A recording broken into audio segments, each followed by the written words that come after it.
Welcome back, my family. Before we dive into tonight's creepy little journey, make sure to like the video, subscribe to the channel, and share this with someone who loves a good scare before bed. I would love to know where you are watching from and what time it is for you right now. So drop it down in the comments and hype me up a little on YouTube. Now, get comfortable, dim the lights, and let us step into tonight's story. These cameras weren't meant to catch horror, but once you see what they recorded, you'll never trust your front door again. I didn't notice anything strange at first.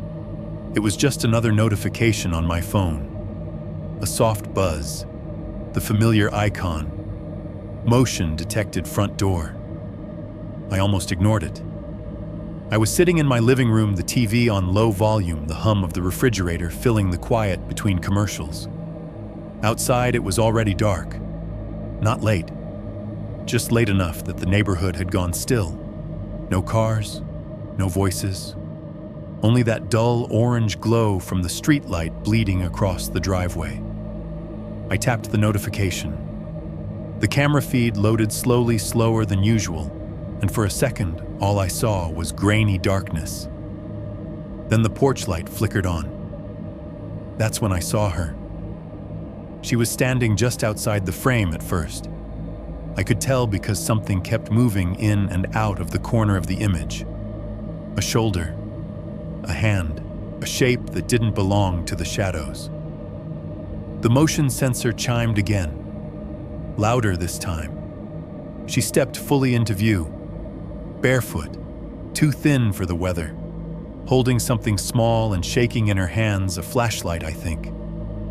She kept looking over her shoulder, not casually, not curious, panicked. The microphone picked up her breathing before she spoke. Fast, uneven, like she'd been running for a long time and had just stopped because she couldn't anymore. She raised her hand and knocked. The sound came through my phone speaker, sharp and hollow. 3 knocks, too loud for a child, too desperate. "Please," she whispered. The word barely made it through the static, but I heard it. I leaned closer to the screen, my heart thudding in my ears, my thumb hovering over the button to speak through the camera. She knocked again. Harder. That's when I noticed something else. Every time she looked behind her, the camera caught movement. Not a person. Not clearly. Just a shift in darkness at the edge of the driveway. A shape that didn't move like a shadow should. The porch light didn't touch it. It stayed just beyond the range, like it knew exactly where the camera stopped seeing. "Help me," she said. This time she was crying. The audio crackled. A faint scraping sound bled into the feed like shoes on concrete. Slow, careful, getting closer. My screen froze for half a second. When it refreshed, she was closer to the door, too close. Her face almost filled the frame now. Wide eyes, dirt on her cheek, her lips trembling, and behind her, the motion sensor went off again, but nothing stepped into view. I never opened the door. I never spoke into the camera, and by the time I finally called the police, the porch was empty. No footsteps, no flashlight, no sign that anyone had ever been there. But the camera kept recording, and when I watched the footage back later, I realized something horrifying. She wasn't looking behind her to see if someone was following. She was watching something the camera couldn't see, something that was already there. Chapter 1, A Quiet House on a Normal Night, 1.1 My Routine. That night, 1,000 words, I didn't install the doorbell camera because I was scared. That's the part people always get wrong when they hear this story. They imagine I was paranoid, the kind of person who double-checks locks and stares through blinds like it's a hobby. But back then, before that night, I was just tired. Tired in a way that turns your house into a charging station and your life into a loop work drive microwave sleep. I bought the camera because it was on sale. One of those end cap deals at the big box store on Route 6. The kind with the bright yellow sticker that practically yells at you from across the aisle. Bundle discount. Free month of cloud storage. A cheerful kid in a polo shirt stood near the display, explaining how it worked, like it was a magic trick. He tapped his phone screen, and a little chime played from the sample unit, crisp and friendly, like a digital hello. I remember thinking, sure. Why not my neighborhood didn't feel like the kind of place that needed it? A quiet suburban pocket outside town where the houses sat back from the street like they were politely giving each other space. Lawns that were more habit than pride. Mailboxes with faded numbers. Porch lights that clicked on at dusk and stayed on out of routine, not fear. That night, a normal night, looked exactly like every other one. The street was empty in that sleepy, early evening way, the kind of emptiness that doesn't feel lonely, just settled. The sky had that washed-out winter blue, and the air smelled faintly like wet leaves and cold concrete. Somewhere down the block, a sprinkler system was still ticking, misting a lawn that didn't need it. The rhythmic tss-tss of water hitting grass carried through the open crack of my kitchen window. Inside my house made its usual noises. The refrigerator hummed with a steady, patient motor, and every so often it clicked tick like a tiny switch flipping in its throat. The HVAC ran in long, soft breaths. I could hear it through the vent above the hallway, a low rushing sound that never fully disappeared, like distant highway traffic. The old wall clock above my microwave had a second hand that sounded louder at night, a sharp plastic chick, chick, chick. That seemed to mark the silence more than the time. On the TV, the local news played at a low volume. Not because I was watching, but because I liked the sense of people talking somewhere in the house. Voices that weren't mine. A weather map, a traffic report, a story about a lost dog that had been found 2 towns over. The anchor smiled the way anchors always do, even when they're talking about something sad, and the studio lights made his teeth too bright. I was in my mid-40s then, the kind of middle-aged you don't notice until you catch yourself making noises when you stand up. I lived alone. Not in a dramatic way, just life went a certain direction and kept going. My job wasn't glamorous either, late shifts, long hours. That week had been especially draining. I'd come home with my shoulders locked tight, like I'd been carrying something invisible all day. I remember standing in my entryway that night, keys still in my hand, staring at the narrow hallway, like my house was a photograph I'd seen too many times. Shoes off at the mat, keys in the bowl, jacket on the hook. Routine, routine, routine. The doorbell camera had been installed a few days earlier. It sat beside my front door like a small black eye angled toward the porch and the walkway. The app on my phone was set up with all the cheerful default settings, motion zones, smart alerts, ding-dong notification sound. I hadn't even customized the chime yet. I hadn't named the device anything fun. It was still just labeled front door. I didn't obsess over it. I didn't sit there watching the feed. Most of the time, it only caught harmless things: a delivery driver setting down a box, a neighbor's cat prowling through my mulch, a squirrel doing frantic laps around my porch post like it owed someone money. Once it sent an alert because a plastic grocery bag floated across my walkway and wiggled like it was alive. I laughed at that and showed it to a coworker like it was a cute little glitch in my boring life. That night, I moved through the house on autopilot. I microwaved leftovers, chicken and rice that tasted like the inside of the container, and ate standing up at the counter, scrolling through my phone with one hand while the other lifted the fork. The microwave beeped too loud when it finished, and I hit the stop button too hard out of irritation, like I could punish it for being cheerful. In the sink, water dripped from the faucet with an annoying, irregular rhythm. Not a constant leak, just enough to be noticed when everything else got quiet. Plink, plink. I told myself I'd fix it on Saturday. I always told myself I'd fix things on Saturday. Outside, the last light drained from the sky. Streetlights came on, those soft yellow bulbs that make the world look older than it is. Their glow pooled on the pavement and left the spaces between driveways darker, like little gaps you couldn't quite see into.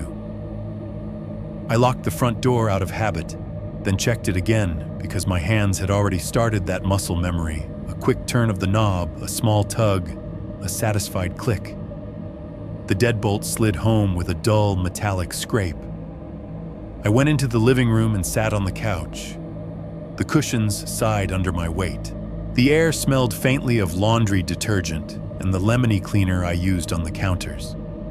The TV kept talking. The HVS kept breathing. The clock kept clicking. Normal. So normal it felt almost rehearsed. I remember thinking just briefly that the quiet was nice. That's what makes it strange looking back. I had no sense of dread, no intuition crawling up my spine, no bad feeling that would make the story sound neat and prophetic. If anything, I felt calm in the way you do when your body finally believes it's off the clock. I let my eyes drift half-closed. The TV's voices blurred together. Somewhere a car passed on a distant road, tires whispering on wet asphalt.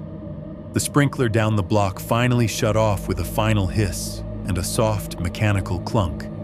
And in the new silence, my house sounded louder. The refrigerator's hum, the clock's tick, the drip in the sink, the faint electric buzz of the porch light outside. I reached for my phone, not even thinking, just reflex, a thumb swipe. The screen lit my face in pale blue. That's when the notification came in. Not a text, not an email, a small icon I barely looked at most days, and a single line beneath it, front door, someone is at your door. At the exact same moment, the indoor chime rang. A bright, clean little ding-dong that had no business sounding that cheerful in my quiet house.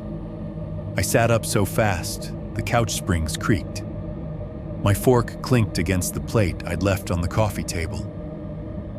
For a second, I just stared at my phone, waiting for the alert to disappear like a mistake. It didn't. The notification sat there solid and patient, as if it had all the time in the world. My heart did something small and stupid, one hard thump, then settled into a quicker rhythm like it was trying to catch up with my brain.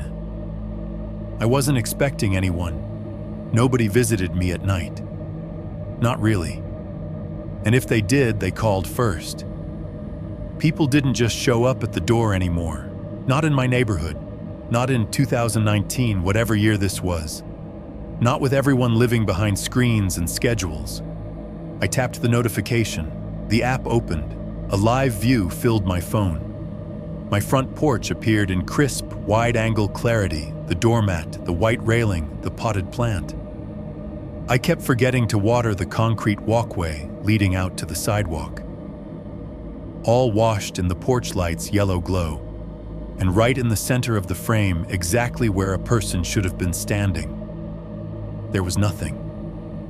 No shadow moving across the steps, no silhouette, no face close to the lens, just the empty porch, perfectly still, like the camera was showing me a photo instead of a live feed.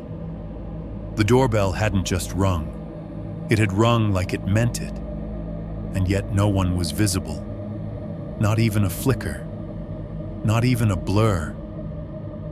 My throat went dry. I turned the volume up on my phone without realizing it, trying to catch any sound from the microphone footsteps, breathing the faint scuff of shoes on concrete. All I heard was my own house behind me. The clock, the fridge, the HVAC. And then quietly, almost hidden under it all, something else. A very soft noise coming through the phone speaker, like fabric brushing against plastic. Like someone was close to the camera, too close to be seen. And then the doorbell notification flashed again, as if the device wanted to make absolutely sure I understood front door motion detected. I stared at the empty porch on my screen, feeling my skin tighten along my arms, because whatever had triggered it was still there. 1.2. The first notification. My phone vibrated on the coffee table. Not a call, not a text. A short, sharp buzz, just enough to cut through the low murmur of the TV and make my stomach tighten for no clear reason. I glanced at the screen without thinking. Motion detected, front door. I frowned. It was just after 9:40 p.m. The local news anchor was mid-sentence talking about a traffic accident 2 towns over. Outside, the sprinklers had already shut off for the night. No wind, no rain, no reason for movement. I picked up the phone. The Ring app took a second longer than usual to load. That spinning circle sat there mocking me while the room around me stayed painfully quiet. The refrigerator hummed behind the wall. The air conditioner clicked on, then settled into its steady drone. Finally, the live feed appeared. At first glance, there was nothing. Just the front porch washed in that dull yellow light from the overhead bulb. The welcome mat sat crooked like it always did. The potted fern to the left leaned slightly, its leaves casting thin, jagged shadows against the siding. No person, no animal, no movement. I exhaled, annoyed at myself for feeling that brief spike of tension. Probably a bug, I muttered. I was about to lock my phone when something caught my eye. The fern moved, not much. Just a subtle tremor, like someone had brushed past it without fully touching it. The leaves shivered, then slowly settled back into place. I leaned closer to the screen. "Okay," I said quietly. "Raccoon or a cat." But the motion detection alert didn't fade. The small red banner stayed at the top of the screen, telling me the camera was still registering movement. I watched. 5 seconds passed. 10. Nothing happened. The porch light didn't flicker. The shadows didn't shift. The welcome mat stayed exactly where it was. Then I noticed the audio icon pulsing faintly. I turned the volume up. At first, all I heard was static. The usual background noise. The microphone always picked up the faint electrical hiss, the distant hum of traffic somewhere far beyond the neighborhood. Then, something else. It was so quiet I almost convinced myself it wasn't real. A sound like air moving through a narrow space. Not wind, not leaves. Breathing. I froze. The sound wasn't rhythmic enough to be the microphone glitching. It rose and fell unevenly, like someone trying very hard to stay quiet. Each inhale sounded shallow, restrained.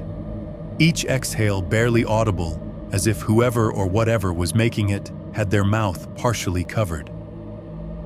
I lowered the phone slightly and listened again. The breathing continued. My eyes flicked back to the video. Still no one there. The camera angle was wide enough to capture the entire porch. There was nowhere to stand without being seen. No blind spots, no pillars, no furniture tall enough to hide behind. I felt a chill crawl up my arms. "Hello," I said, without realizing I'd spoken out loud. My voice sounded too loud in the room. It echoed faintly off the walls, swallowed by the steady mechanical breathing of the house. On the screen, the audio spiked. The breathing stopped. Just like that. Gone. I held my breath, waiting. Seconds stretched out. The motion alert finally disappeared, replaced by the normal live feed interface. Nothing moved. No sound. No sign that anyone or anything had ever been there. I laughed once, sharp and forced. "Jesus," I said, "you're losing it." I locked the phone and tossed it back onto the table. but the feeling didn't go away. That sense you get when you turn off the lights in a room and suddenly feel like something is standing just behind you. The kind of unease that doesn't have a clear source, only a direction. I sat there staring at the darkened reflection of my phone screen. 5 minutes passed. Then the phone vibrated again. Motion detected, front door. My heart skipped. I grabbed the phone instantly, this time nearly dropping it. The app opened faster now, as if it had been waiting. The porch appeared on screen. Everything looked exactly the same. Same light, same mat, same fern, but the audio indicator was already active. I turned the volume all the way up. The breathing was back. Closer this time. Louder. I could hear moisture now, wet, faint sounds like lips parting slightly with each breath. There was a subtle rasp underneath it, something strained and deliberate. Whoever was there wasn't just standing on my porch. They were leaning toward the door, toward the camera. I felt my pulse pounding in my ears. "Okay," I whispered. "Okay." My thumb hovered over the microphone icon. I didn't want to speak again. Something deep in my gut told me not to acknowledge it, not to confirm that anyone was watching, but another part of me, the stubborn, rational part, needed proof. I pressed the talk button. The porch speaker crackled to life. "This is private property," I said, my voice shaking despite my effort to keep it steady. "If you're there, you need to leave." The breathing stopped immediately. For a brief moment, there was absolute silence. Then the audio spiked again. Not breathing this time. A sound like fabric shifting. Slow, controlled, as if someone had adjusted their stance right outside my door. My eyes locked onto the screen, and that's when I noticed something new. A shadow, not cast by the porch light. It was darker than the rest, pooled directly beneath the camera's field of view. It didn't have a clear shape, just an absence of light pressed tight against the doorframe. Whatever was making it was standing so close to my door that the camera couldn't see their body, only their presence. The doorbell never rang, but the motion alert stayed active, and somewhere between the refrigerator's hum and the air conditioner's steady breath, I realized something was listening from the other side of my front door, perfectly still, perfectly silent, waiting to see what I would do next. 1.3, the sound I can't explain. 1,000 words, the first ring didn't sound like it used to. It was the same chime my doorbell had made 1,000 times, bright, polite, almost cheerful. But that night, it landed wrong, like it had been played through water. The kind of sound that makes you blink and look up even when you know there's no reason to. My hands were still wet from rinsing a plate. I stood there in the kitchen facing the sink, and for a second I did nothing but listen to the house settling around me. The fridge hummed, steady and familiar. The AC kicked on with that soft groan it always made before it found its rhythm. Somewhere in the back of the house, a floorboard popped, old wood cooling down. The TV in the living room murmured through a local news segment I wasn't watching. A meteorologist stood in front of a green screen pointing at storm lines that weren't anywhere near my county. And yet the air in the kitchen felt thin, like someone had opened a door in another room and I hadn't heard it. I wiped my hands on a towel and reached for my phone on the counter. The screen lit up with a clean notification banner. Doorbell, front door, not motion this time. A press, a real ring. I didn't move toward the entryway. I didn't do what most people do, call out. Just a second, or glance through the peephole. I went straight for the app. It had become instinct, like checking your mirrors before changing lanes. I tapped the alert, and the live feed popped open. My porch was empty. Not empty like the way it looks when the mail's already come and gone. Empty in a way that felt staged. The porch light washed the concrete in a dull amber circle. The doormat sat square, the edges clean. The little decorative plant on the left. Some sad thing I kept alive out of stubbornness looked slightly tilted, as if a breeze had worried at it. But there was no breeze. I could tell because the small American flag on my neighbor's porch, visible at the far edge of my frame, hung limp. No flutter, no movement in the shadows cast by the railing. The security camera's night mode sharpened everything into crisp gray blue. It should have looked calm. It should have looked normal. It didn't. The first thing I noticed was the tree. Not the big one down by the sidewalk. The little crepe myrtle near the steps, thin branches, messy leaves. In the live view, it moved. Not a sway like wind. More like a tremor, a shallow shudder, as if something brushed it and then pulled away. I stared at it, waiting for the motion to continue, waiting for my brain to catch up and label it. A cat, a raccoon, a neighbor's dog. But the branches went still again abruptly, like someone had switched off the animation. I raised the phone closer to my face, the way you do when you think the problem is your eyes and not the world. I thumbed the volume up. The app's audio unmuted, and the house immediately felt louder because now the sound of my porch was spilling into my kitchen. At first, it was just ambient noise, suburban quiet. A faint hiss like the microphone trying to find a baseline. Somewhere far off, a car passed on the main road, with that soft, distant whoosh of tires on asphalt. Then underneath it all, something else came through so quiet, I almost missed it. A sound like someone exhaling, not a sigh, not wind. The unmistakable shape of breath, a slow out, a pause, a slow in.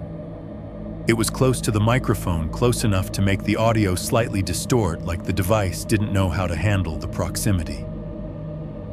I felt my mouth go dry.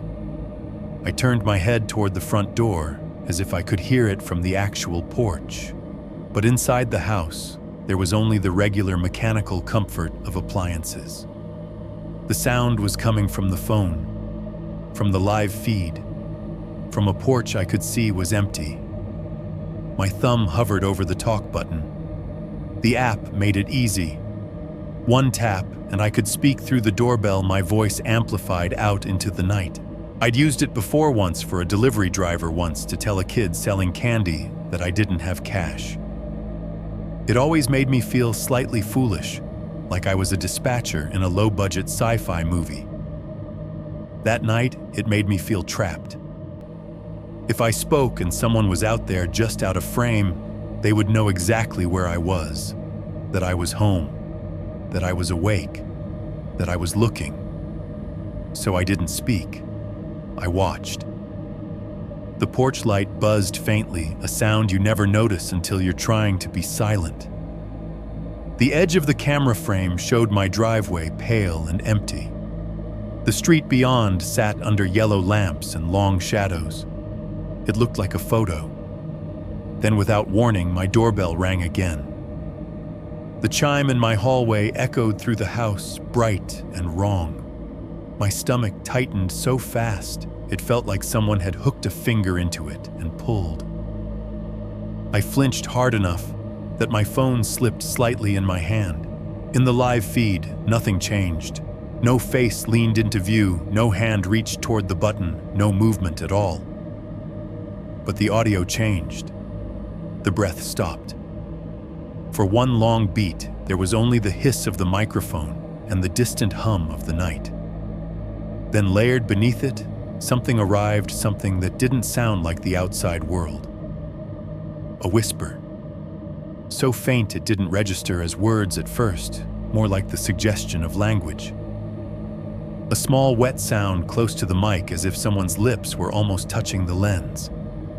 I leaned closer, my eyes narrowing, my body unconsciously angling toward the phone as though proximity could translate sound.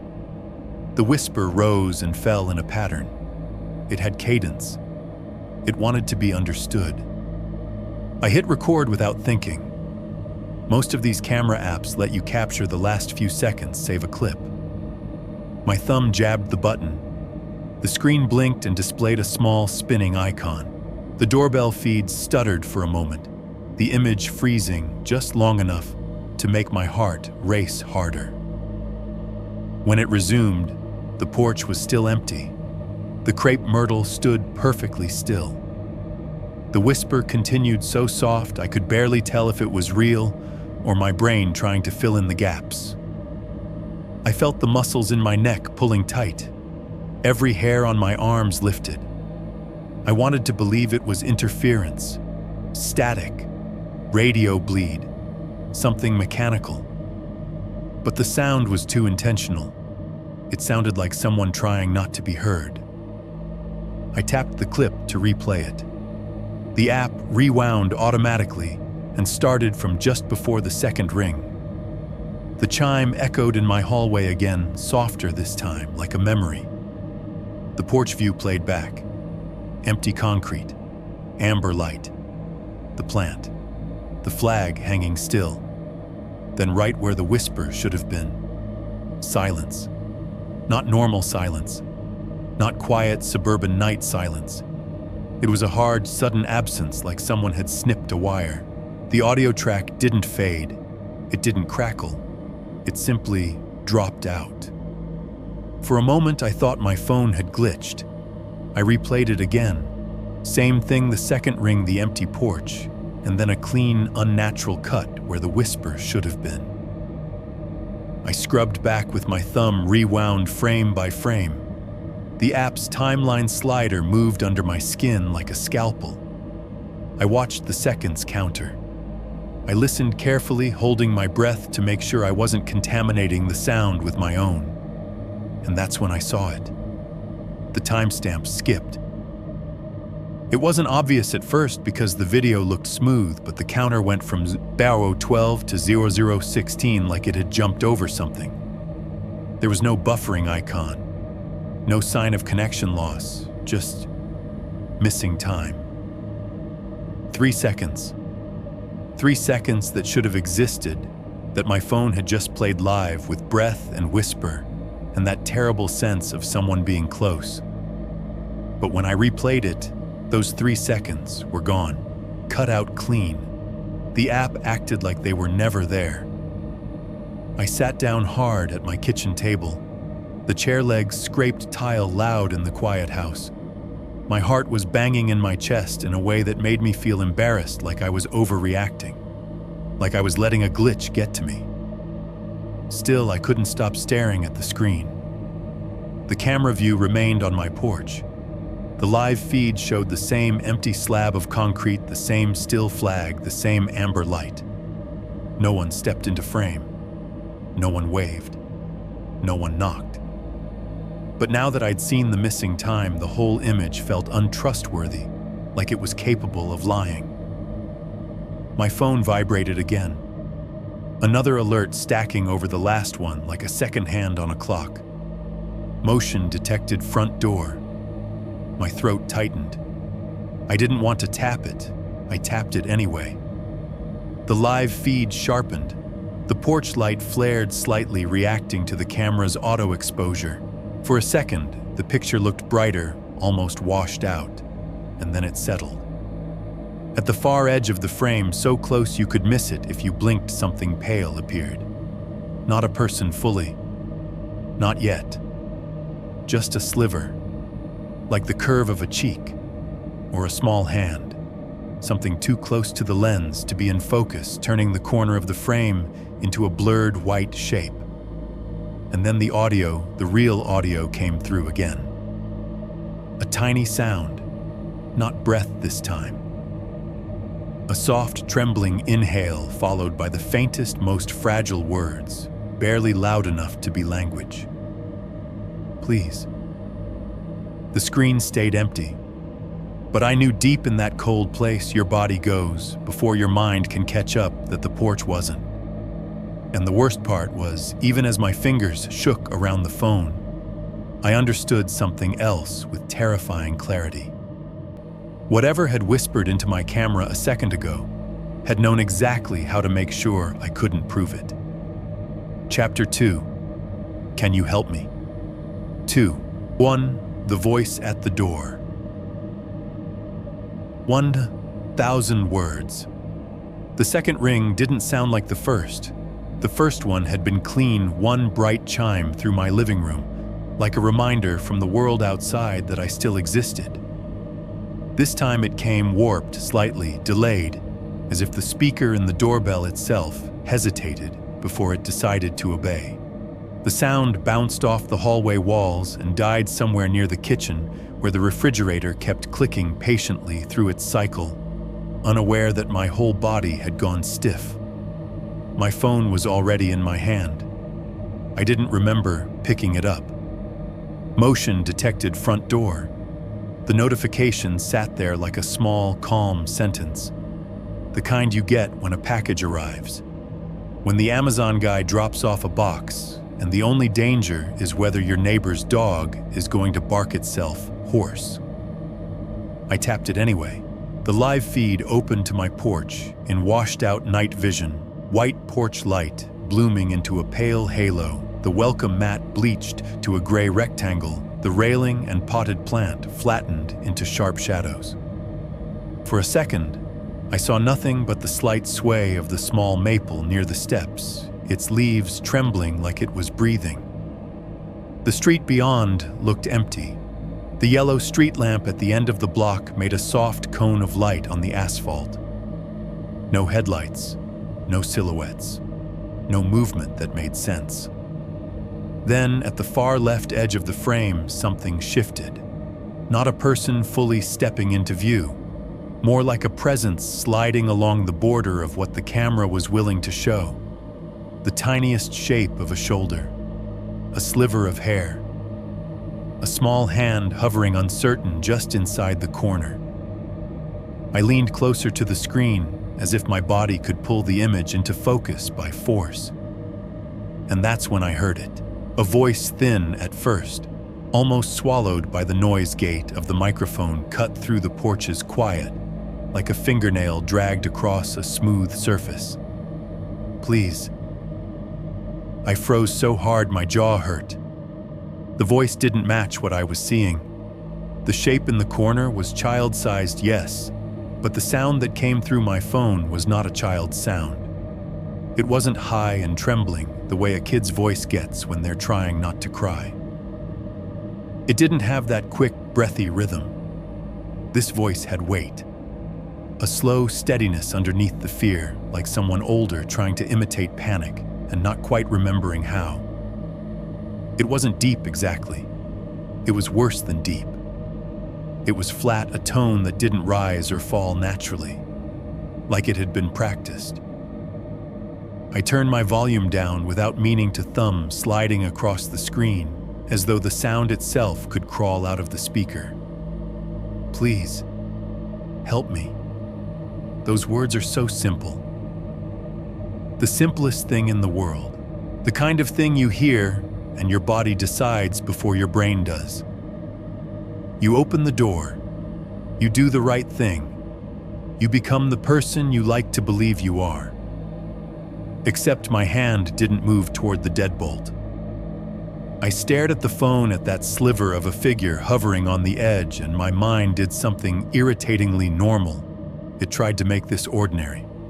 A neighbor's kid, a lost kid, a dare, a prank, a Halloween thing out of season. In my head, I saw a tiny flashlight beam bobbing up and down, a child crying, my porch steps creaking under small shoes. But the actual feed didn't show any of that. The figure remained stubbornly half-hidden, like it didn't want the camera to have it. The porch light washed everything so evenly that there should have been a clear outline, a face, something. Instead, there was only the suggestion of a child, messy hair maybe, and the faint shine of something metallic in their hand, a flashlight, or just a reflective strip on a sleeve. My throat went dry.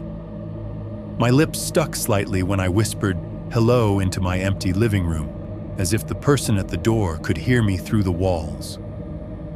The camera microphone picked up my own voice, faint and distant, a ghost of sound pushed through the app delay. But the figure didn't react. No head turned, no startled flinch. Instead, the voice came again closer to the mic, and my skin tightened along my arms. "Can you help me?" This time I could hear details I hadn't noticed before. A soft rasp at the end of the words, like air dragged through something rough. A controlled inhale between you and help too slow to be frantic. There was no sobbing, no hiccup of breath, no childish swallowing back tears. Just that careful, almost patient repetition. The figure finally moved. It stepped forward, not into the center, but just enough that the camera caught more of it. A small body in what looked like an oversized hoodie. The sleeves drooped past the wrists, hiding the hands. The head tilted down, chin tucked like it was trying to keep its face out of the light. And in the lower corner of the frame, a thin beam wobbled across the porch boards. Yes, a flashlight. Weak, cheap, the kind you find at a gas station checkout. It should have made me feel better. It should have made it real. Instead, it made something inside me go cold. Because when the flashlight beam shook, it wasn't shaking like it was held by a frightened kid. It was too even, too controlled. Like the hand holding it knew exactly how much movement to allow for effect. I tried to remember the last time a child had stood on my porch. Trick-or-treaters, neighborhood kids selling school fundraiser candy bars. My brain kept tossing up those harmless memories like shields, but none of them fit the way this figure refused to be seen. I glanced away from the phone toward my actual front door. The blinds were drawn. The house was quiet. The only sound was the HVAC pushing warm air through the vents, and the TV murmuring on mute local news captions crawling across the bottom of a reporter's face, frozen in a silent smile. My living room lamp gave everything a soft, safe glow. I was inside. The person was outside. A simple, ancient division. Then the doorbell rang again. Not the clean chime this time, an abrupt, glitchy burst like the speaker cut in and out, and for half a second the sound carried a faint buzzing underneath. My body jerked. I felt it in my chest like a punch. On the live feed, the figure didn't press the button. It didn't even lift its hand. It just stood there slightly hunched while the doorbell system insisted it had been rung. That alone should have been enough to make me call 911, but I didn't. I did something stupider. I leaned closer to the phone and watched the figure's shadow on the porch boards. There were two shadows. One belonged to the small body, the hoodie, the bowed head. The other stretched behind it, long and thin and wrong, slipping up the siding like a tall person standing too close. I blinked hard, told myself it was just the porch light and the angle. Told myself the camera was compressing the image, playing tricks with depth and contrast. My mind reached for anything that didn't involve the alternative. The voice came again, and this time it wasn't pleading. It was irritated, not angry, not loud. Just a slight hardening in the syllables, like whoever was speaking had gotten tired of waiting for me to perform my part correctly. Open the door. My stomach dropped so fast I felt dizzy. The figure on the screen stayed motionless, still half turned away, still hiding its face. But the audio sounded closer than before, like the mouth was right up against the microphone, like it knew exactly where the camera's little holes were and how to speak into them so the sound went straight into my house. I lifted my other hand to my mouth without thinking. The gesture felt instinctive, like I was trying to stop my own breathing from being heard. The porch was silent except for the faint wind and the constant soft hiss of the night vision. The street remained empty. No cars, no neighbors stepping out, no dogs barking. It was as if the whole block had collectively decided to pretend my house wasn't there. "Please," the voice said again, back to the soft tone, almost gentle. "Help me." And that's when I noticed the camera timestamp in the corner flicker. Not the minutes or hours changing normally, but a brief stutter like the feed jumped ahead and then corrected itself. It was subtle. If I'd been watching casually, I might have missed it. But I wasn't casual. I was locked into every pixel, every sound, every delay. The figure shifted its weight, and for the first time, it lifted its head just enough that I should have seen a face. Instead, the screen briefly blurred just a smear of pale gray, and then snapped back into focus. When it did, the figure was back on the edge of the frame again, like it had never moved at all. My thumb hovered over the record button. My heart hammered so hard my phone trembled. And in that moment, before I could tell myself I was being paranoid, before I could choose to be brave, the audio cut in with something that didn't belong. A soft, breathy chuckle. Not from a child. Not from someone scared. From someone who was very, very close to the microphone. And the figure on the screen, the small shape with the weak flashlight, still didn't press the doorbell. But my living room filled with the chime anyway, loud and insistent, like the house itself had decided to answer on my behalf. 2.2, watching instead of opening. 1,000 words. I didn't open the door. I want to make that clear, because later, after everything, people would ask me why I didn't. They'd say it was cruel, that I should have trusted my instincts, that a normal person would have stepped outside without thinking. But instincts aren't always a push forward. Sometimes they're the hand on your chest that says stay where you are. Mine told me to stay inside barefoot on the cold tile phone, shaking slightly in my palm as I opened the doorbell app again. I tapped the intercom button. The small blue icon lit up, and I heard the faint click as the microphone on the porch went live. "Hey," I said, keeping my voice steady, casual. "Are you okay? What's your name?" For a second, there was nothing. Just the low hiss of night air through the mic, the kind of empty sound you only notice when you're listening too hard. Then the voice came back. "Please, help me."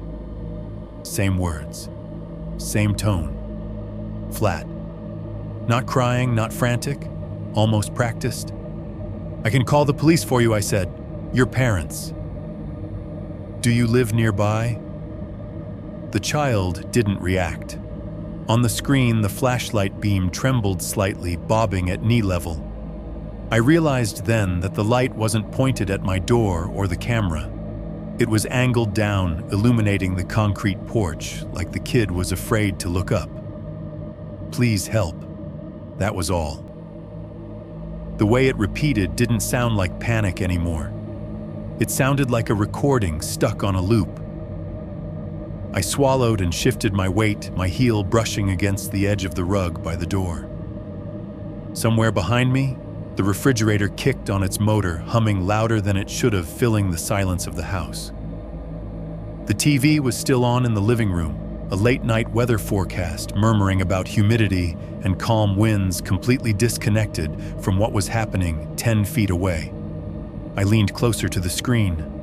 The camera feed stuttered just for a split second. The image blurred, then snapped back into focus. The child hadn't moved, but the flashlight flickered as if the batteries were dying. The porch light cast long shadows across the siding, stretching and bending in ways that made my eyes ache if I stared too long. That's when I thought I saw something behind them. At first, I told myself it was just shadow. The camera's night mode wasn't perfect. It always smeared the dark areas together, especially near the hedges along the front walkway. But once the thought entered my head, I couldn't shake it. There was a shape where the darkness looked thicker, heavier, like it was standing instead of lying flat. I zoomed in with my fingers. The image pixelated blocks of gray and green bleeding into each other. The flashlight beam wobbled, and for half a second the shadow behind the child shifted, moved against the direction of the light. My stomach tightened. "Hey," I said again, more firmly this time. "There's someone with you, isn't there?" The intercom crackled softly. Static. Breathing. Then, too close to the microphone, the voice came again. "Please help." It was louder now. Clearer. And wrong. I don't know how else to describe it. The voice didn't match the body on the screen.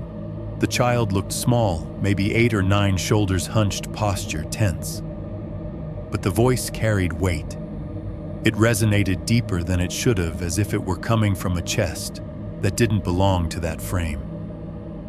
The words dragged slightly at the end, stretched just a fraction longer than normal speech. I pulled the phone away from my face and glanced at the door itself. Solid wood. Deadbolt locked. Chain hanging loose but unused. I imagined opening it just a crack, and the smell of night air rushing in. Imagined the child lifting their head.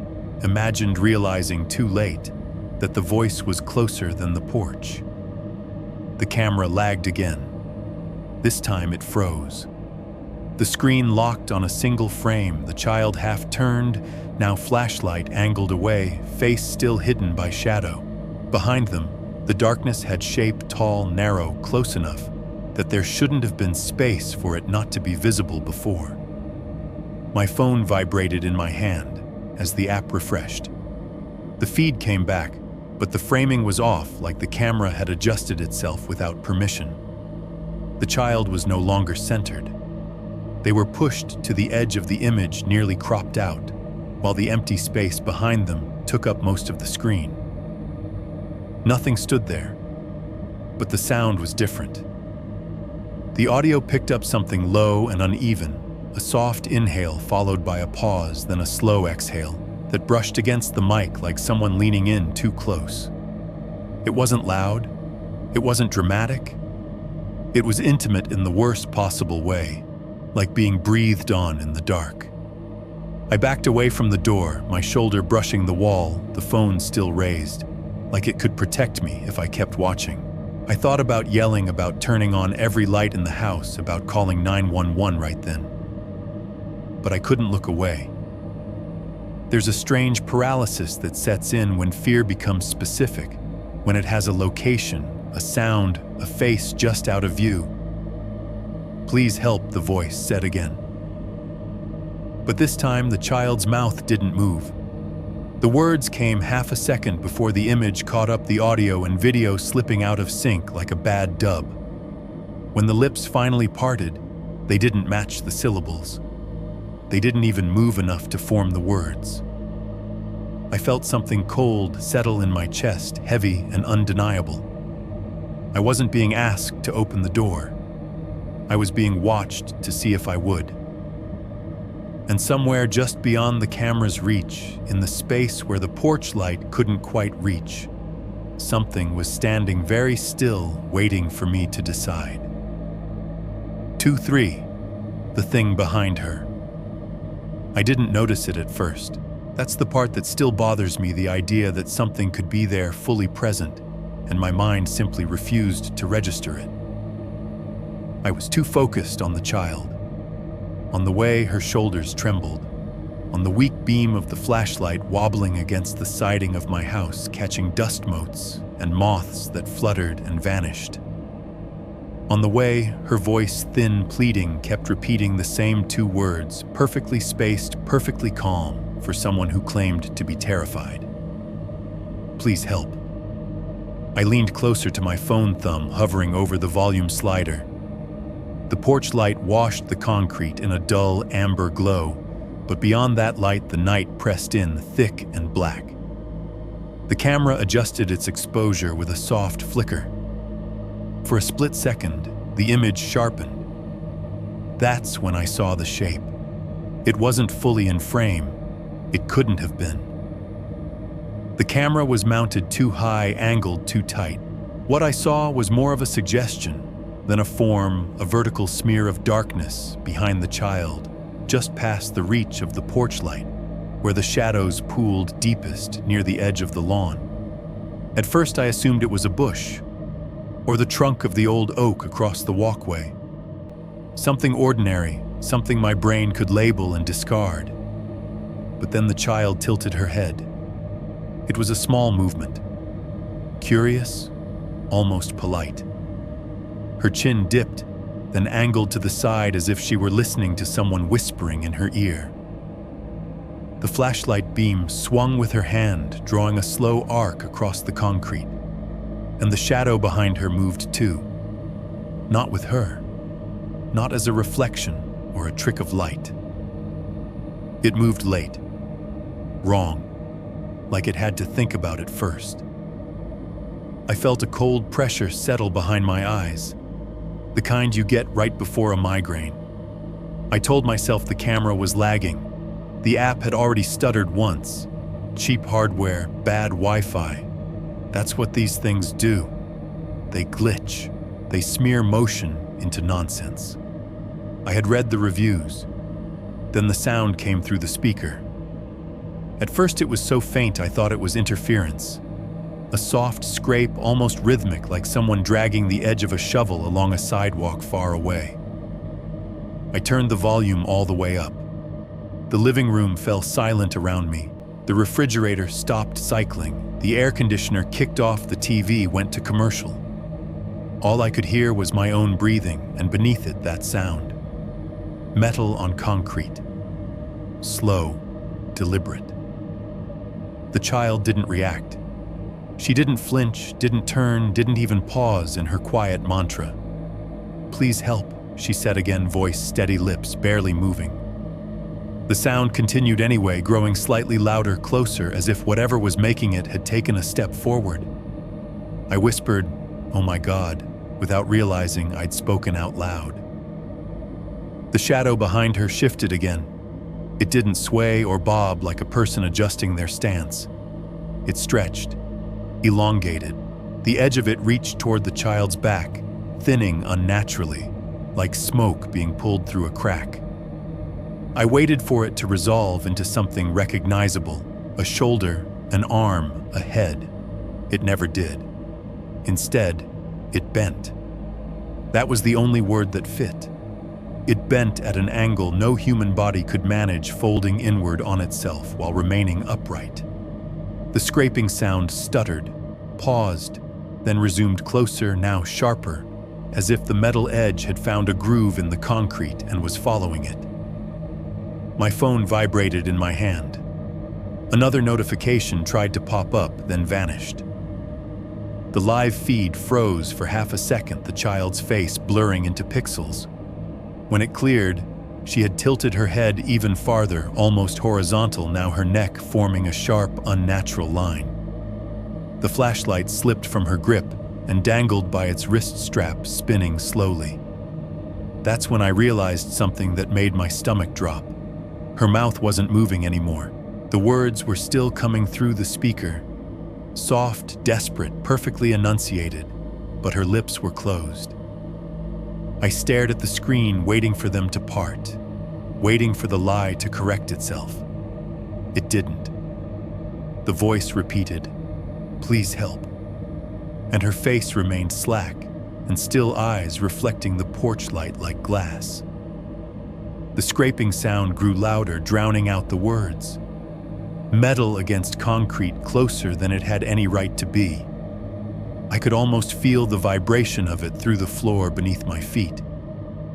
I fumbled for the playback controls, my hands slick with sweat. I needed to see it again. Needed to prove to myself that fear was filling in gaps that weren't really there. I dragged the timeline back a few seconds, my heart hammering hard enough to make my vision pulse. The video replayed smoothly, too smoothly. The child stood at the edge of the frame, flashlight trembling. She tilted her head. The shadow behind her stayed perfectly still, a flat, harmless smear against the dark. There was no scraping sound, no metal, no distortion. Just the quiet hum of night insects and the faint hiss of the camera's microphone. I dragged the timeline back again, and again. Each time the same thing happened. The movement was there but muted, sanitized. The moment where the shadow bent gone, the sound gone. The child's mouth moved normally, matching the words as if nothing had ever been wrong. Except for one thing. The timestamp jumped. Right as the child tilted her head, the counter skipped forward 3 seconds. There was no blur, no buffering icon. One moment read 02:14:09. The next was 02:14:12, as if the camera had simply decided that whatever happened in between wasn't meant to be recorded. I felt a wave of nausea roll through me. My gaze drifted back to the live feed. The porch was empty now. No child, no flashlight, no shadow. Just the steady glow of the porch light and the gentle sway of the tree branches at the edge of the frame. The audio crackled softly. Then just before the feed went completely silent, I heard it one last time right up against the microphone. Metal scraping concrete. Right below the camera. Chapter 3. The police said it was nothing. 3.1 calling 911 1,000 words I didn't call right away. That's the part I hate admitting, because when people tell these stories after the fact, they always make themselves the hero. They always say they knew something was wrong. They always say they acted instantly. The truth is, I sat there with my phone in my hand, thumb hovering over the screen, listening to my own house like it was a stranger. The living room had gone too quiet, the kind of quiet you only notice when something you're used to disappears. The local news was still on the TV, but it sounded far away now. Anchors smiling through a segment about weather and traffic, like nothing in the world could ever change. The refrigerator in the kitchen kept up its steady mechanical hum, and every so often, the ice maker clicked in a way that suddenly felt deliberate, like a signal. Somewhere in the hallway, the HVAC vent breathed out cold air in slow, patient pulses. Outside, the sprinkler system in my neighbor's yard ticked and hissed the soft, rhythmic spray, catching the porch light and throwing tiny flashes across the window glass. On my phone, the doorbell app sat open, showing my front porch in that wide-angle view that makes everything feel a little farther away than it really is. The porch light looked too bright against the blackness beyond it, like a stage lit for a play with no actors. The welcome mat was there, the potted plant by the railing, the little pile of leaves that always gathered near the step. Nothing else. No child, no shadow, no movement except the thin branches of the crepe myrtle shifting slightly in the night wind. But my ears wouldn't accept what my eyes were seeing. There was still that sense of presence, like the air itself had weight at the front door. I kept thinking about the second the voice came through the "please, help me," and how it didn't match what I saw. And worse than that, the way the audio had kept going when the mouth didn't move. I replayed it again and again, thumb scrubbing back and forth until the clip stuttered and buffered. Each time I watched, my skin tightened along my forearms because I could feel the moment coming before it arrived. The porch camera gave me the same clean, empty image every time, but the microphone picked up that faint metallic drag, like something hard and thin being pulled across concrete, and underneath it, so close, it felt like it was inside my own throat breathing. Not the soft exhale of someone tired, not the sniffle of a child crying. This was slow and measured, as if whoever or whatever was out there wasn't scared at all. I turned the volume down to almost nothing and held the phone nearer to my face anyway. It made no sense. If it was just a glitch, why did it feel like someone was standing inches from the lens, leaning in, testing how far they could push before I broke? That was when the doorbell rang again. Not a notification. Not the little vibration that says motion detected. The actual chime inside the house, the one I'd chosen because it sounded friendly, a soft two-note tone that usually meant a delivery or a neighbor with misdelivered mail. It rang once, clean and confident, echoing down the hallway. My body reacted before my brain did. I flinched hard enough to knock my knee into the coffee table. The remote slid off the cushion. My heart hit that frantic rhythm like it had been waiting for permission. I stared at the app so intensely my eyes burned. The porch was empty. I'm not saying it was dark and I couldn't see. I'm saying the porch light was on the camera, had its little night enhancement glow, and the entire frame showed nothing but my own front steps and the quiet suburban street beyond. No person, no shape, no outline. Just the perfect, ordinary picture of a normal night. I stood up slowly, as if movement might trigger something. The hardwood under my feet creaked in that familiar way, but even that sound felt like a mistake. I walked to the front window and stopped behind the blinds. The fabric slats were warm from the heat inside, and when I bent them apart a fraction, I could see the porch light casting its cone onto the steps. The street lamp across the road made the asphalt shine faintly. Parked cars sat in driveways like sleeping animals. Not a single human being. No one near my door. No one even on the sidewalk. And still, the doorbell app was open, still showing me the same empty porch. That's when the phone vibrated again. Motion detected front door. The notification arrived late, like it was catching up to the chime that had already happened. I watched the live feed, and the camera's infrared adjusted, brightening, then dimming, as if it was trying to focus on something that wasn't there. The porch light didn't flicker, but the image did. The branches of the tree shifted again, just a little more than they should have for the wind I'd heard. Then the feed froze for half a second, the screen turning into a sharp, pixelated smear, and when it corrected, the porch was still empty. My hand went cold around the phone. The part of me that wanted to believe in normal explanations whispered the usual options. A faulty connection, a lag, a neighbor's Bluetooth, a moth on the lens, anything that didn't require me to accept that something had reached my front door without appearing on camera.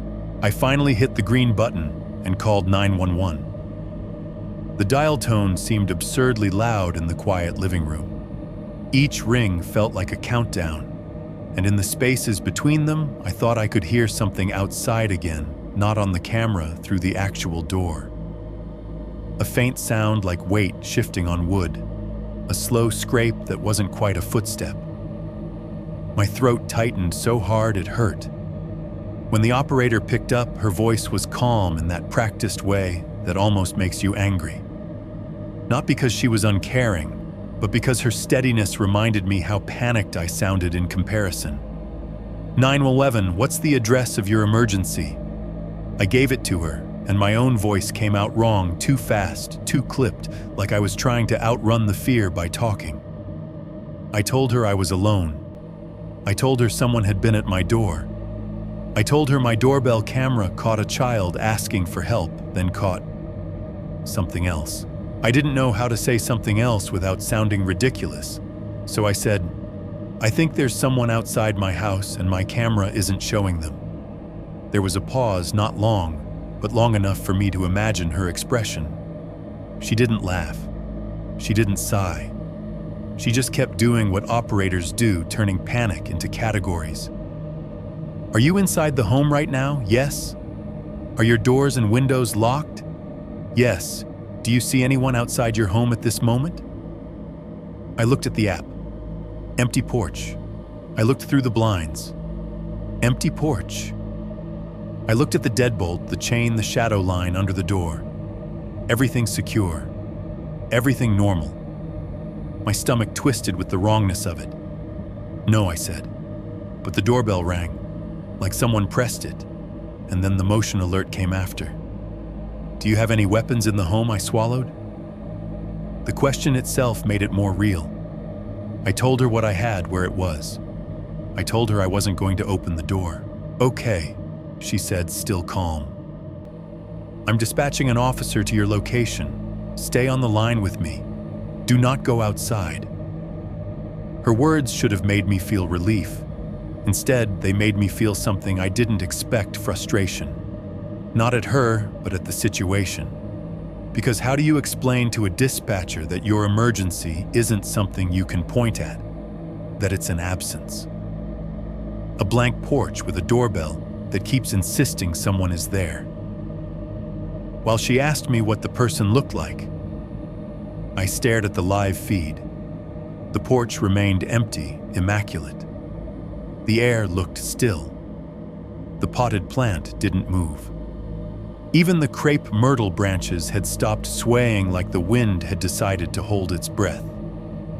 Then, right in the middle of the operator repeating my address back to me for confirmation, the inside chime went silent in a way that made my stomach drop. Not because it rang again, because it didn't. Because the tiny indicator light on my phone, the one that shows the doorbell is connected, flickered from green to gray. Device offline. The porch feed vanished and replaced itself with a spinning circle. I felt my heart slam against my ribs, as if my body understood what my mind hadn't caught up to. Yet the camera didn't just stop recording. It stopped watching. And the moment it did, the entire house seemed to notice. The refrigerator hum sounded harsher. The HVAC hiss felt like a whisper. Even the sprinkler outside seemed to fade, the tick-tick-tick slowing, until I wasn't sure if it was still running at all. "Ma'am, sir," the operator said, and I realized I hadn't answered her last question. My camera just went offline," I said, and heard the edge in my own voice sharpen into something almost desperate.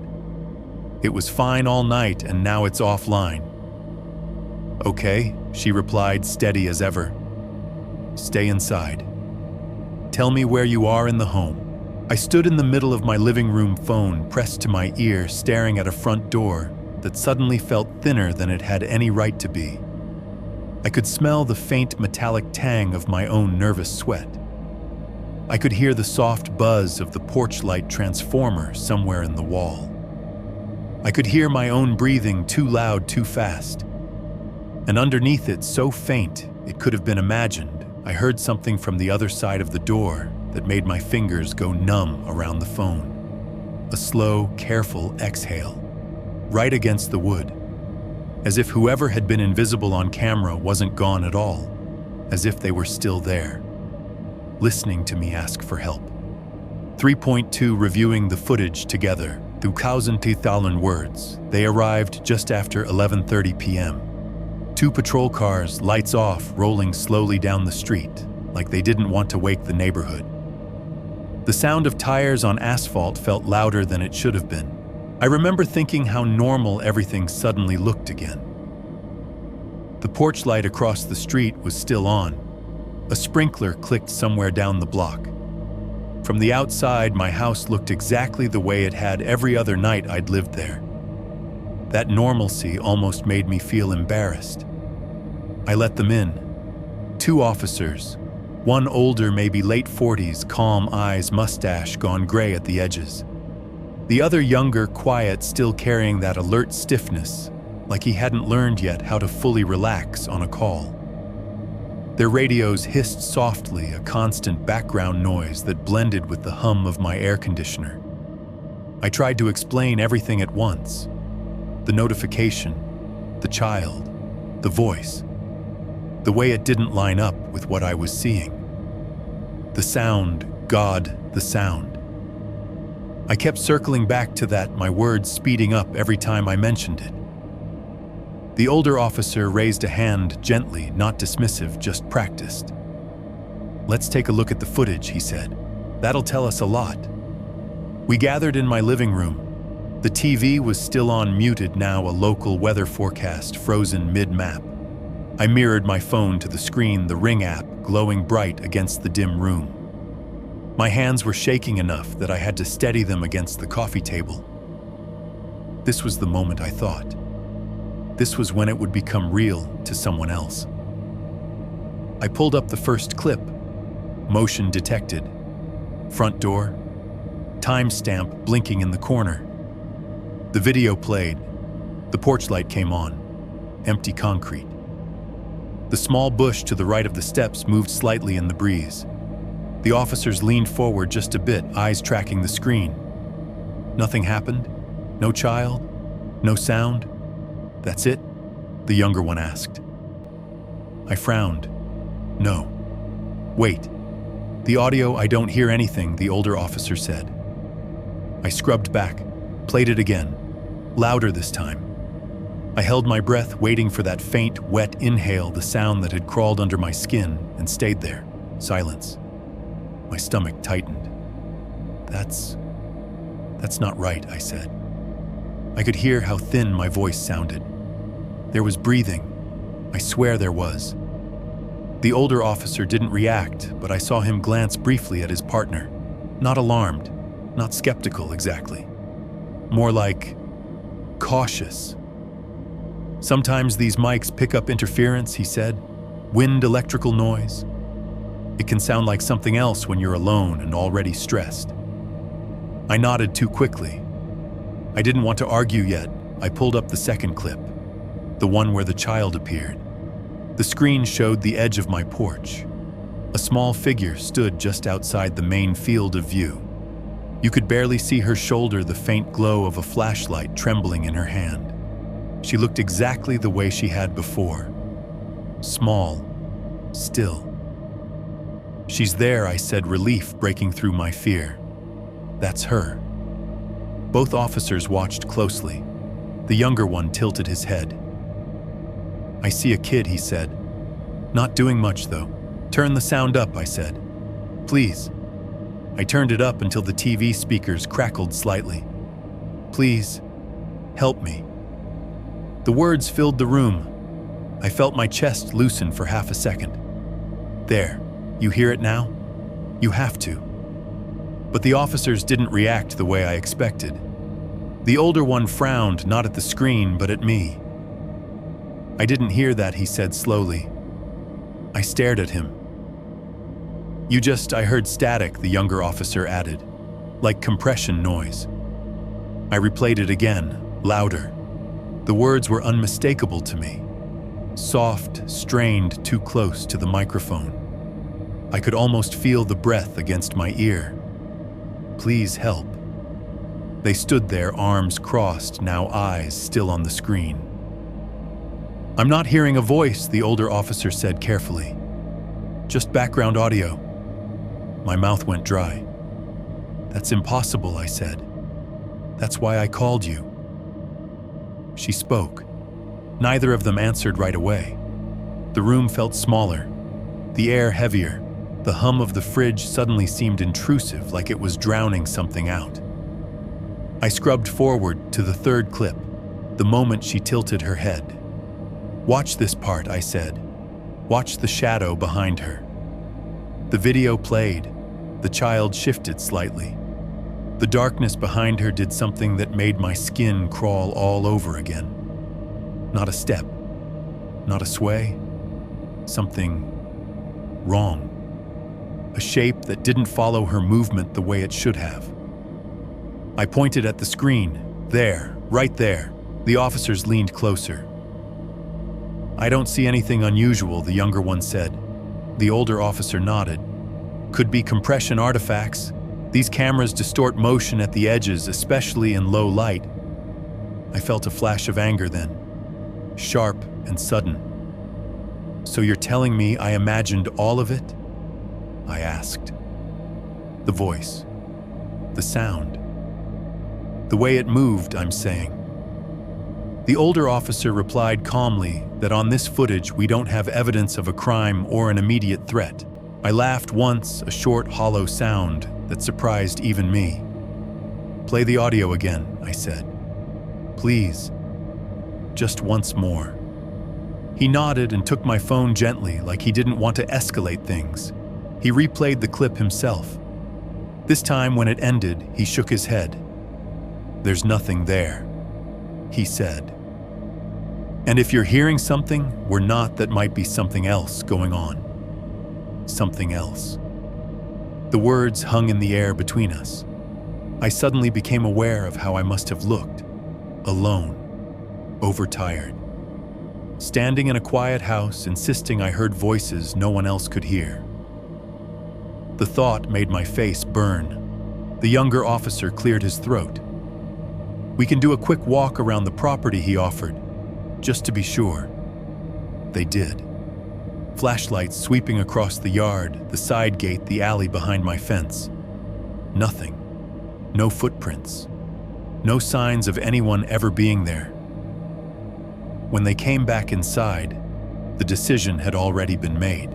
"There's no ongoing danger we can see," the older officer said. "If something like this happens again, call us. But tonight, there's nothing we can act on." They left soon after. The door closed behind them with a soft, final click.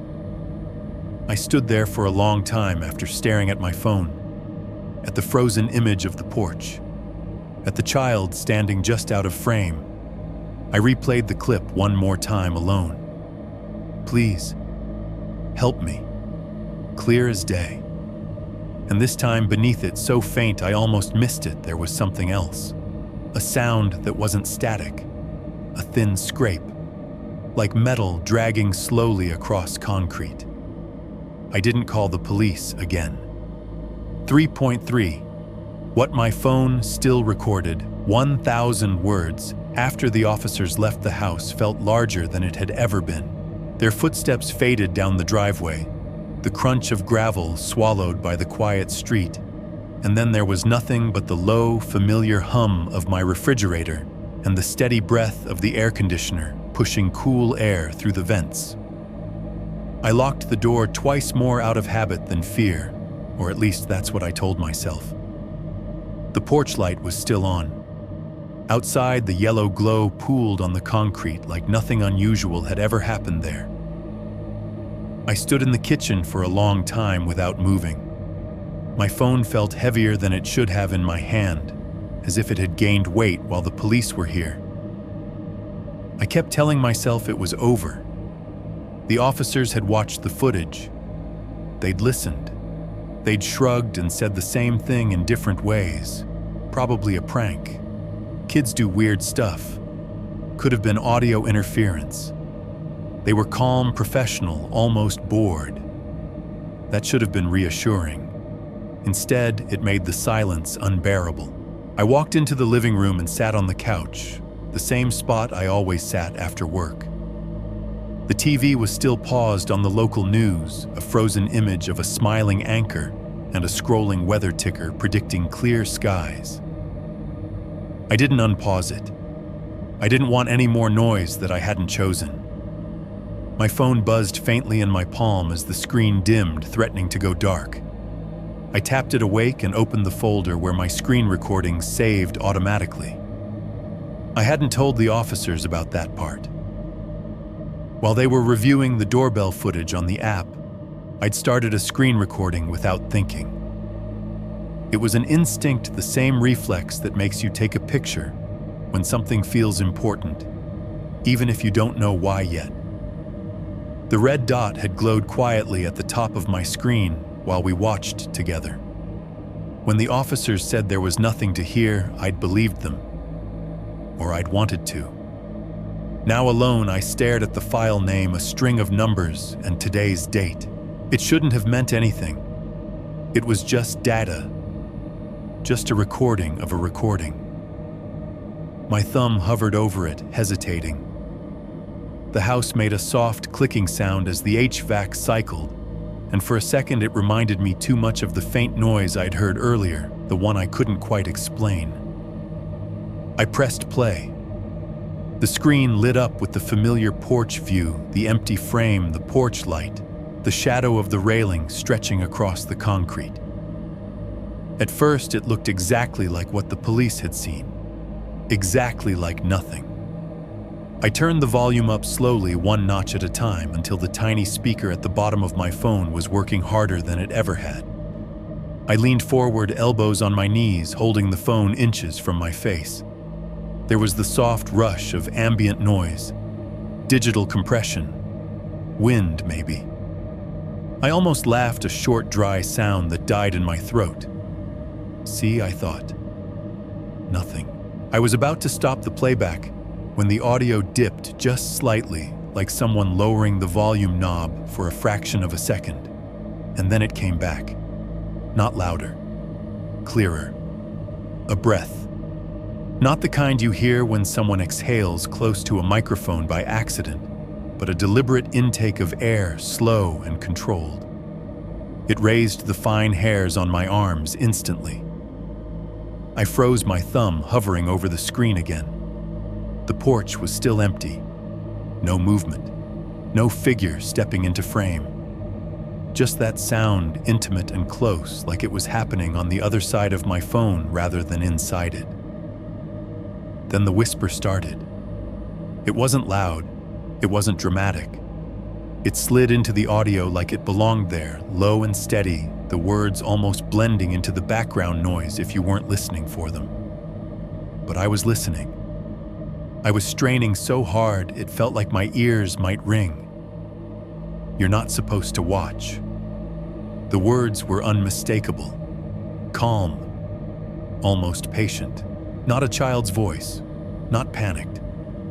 It sounded older, measured as if whoever or whatever was speaking knew exactly how it wanted to be heard. I dropped the phone onto the couch cushion without meaning to, my heart slamming into my ribs so hard it knocked the breath out of me.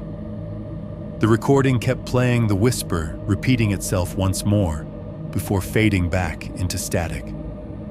I stared at the phone like it might move on its own. My first thought was that I'd imagined it, that my fear had finally caught up to me and filled in the blanks. So I picked the phone back up with shaking hands and rewound the clip. I played it again this time, holding it farther away, as if distance could make it less real. The same thing happened. The same breath. The same words delivered with the same unsettling calm. I muted the volume and watched the video silently. The porch light flickered once, a normal electrical hiccup I'd seen 100 times before. Nothing else changed. No child appeared. No shadow crossed the frame. It was just a quiet, empty porch, paired with a voice that should not have been there. I realized then why the officers hadn't heard anything. When they'd watched the footage through the app, the audio track had been clean. Normal. The whisper didn't exist there. It only existed here, embedded in the screen recording, like an afterimage burned into a retina. Whatever it was, it hadn't wanted to be heard by them. It had wanted to be heard by me. The room felt colder, even though the thermostat hadn't changed. I glanced toward the front door, half expecting to hear the bell ring again, to see the handle move, to feel that presence pressing closer. Nothing happened. The house remained still, obediently silent, as if holding its breath. I locked my phone and set it face down on the coffee table. The screen went black, reflecting a distorted version of my face back at me. For the first time since installing that camera, I wondered if watching had been a mistake. Not because of what I'd seen, but because of what had noticed me watching back. I didn't sleep that night. I sat on the couch until dawn, every light in the house turned on the quiet, stretching thin around me. And even when the sun finally came up, filling the windows with soft, harmless light, I couldn't shake the certainty that something had crossed a line the moment I pressed play. The footage was still on my phone in the morning. The whisper was still there. And no matter how many times I listened to it, one detail never changed. The voice didn't sound angry. It sounded disappointed. Chapter 4. It came back, 4 changes in the house. The first thing I noticed wasn't fear. It was inconvenience. At 3:17 a.m., my phone buzzed on the nightstand, vibrating just hard enough to rattle against the wood. I remember the exact time because I stared at it longer than I should have, annoyed, half asleep, my brain still fogged with dreams I couldn't hold on to. The notification was short and familiar. Motion detected front door. I didn't sit up right away. I told myself it was a cat, or wind, or one of those glitches I'd already learned to distrust but live with anyway. The house was quiet in the way only suburban houses are, at that hour not silent but filled with low mechanical life. The refrigerator hummed from the kitchen. The HVAC kicked on with a soft click and a sigh through the vents. Somewhere down the block, a sprinkler system hissed briefly, then stopped. I unlocked my phone and opened the app. The porch light glowed the same dull yellow it always did. The welcome mat lay perfectly flat. The potted plant to the left of the door, something I kept forgetting to water, shifted slightly, its leaves trembling as if brushed by a breeze. But there was no breeze. I knew that because the American flag across the street hung completely still. I waited for the red outline that usually framed a detected figure. It never appeared. I closed the app and told myself to stop being dramatic. I turned the phone face down and tried to go back to sleep. 3 minutes later, the doorbell chimed. Not the loud mechanical chime inside the house, the test tone, the one that plays when the system checks itself. A short, polite sound like a question mark. I sat up so fast my neck popped. No notification this time, no vibration, just the sound, thin and artificial, echoing faintly down the hallway. I checked the app again. The event log showed nothing. No motion, no ring, no record of the sound I had just heard with my own ears. The next morning, I convinced myself I had dreamed it.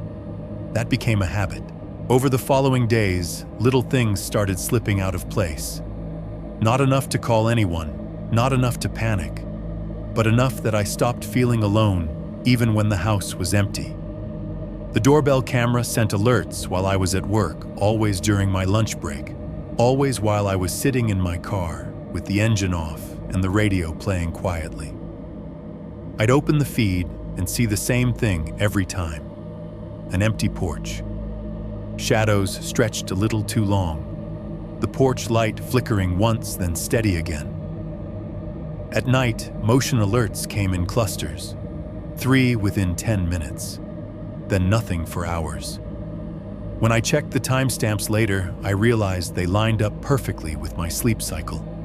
Just after I fell asleep. Just before my alarm. I started sleeping lighter.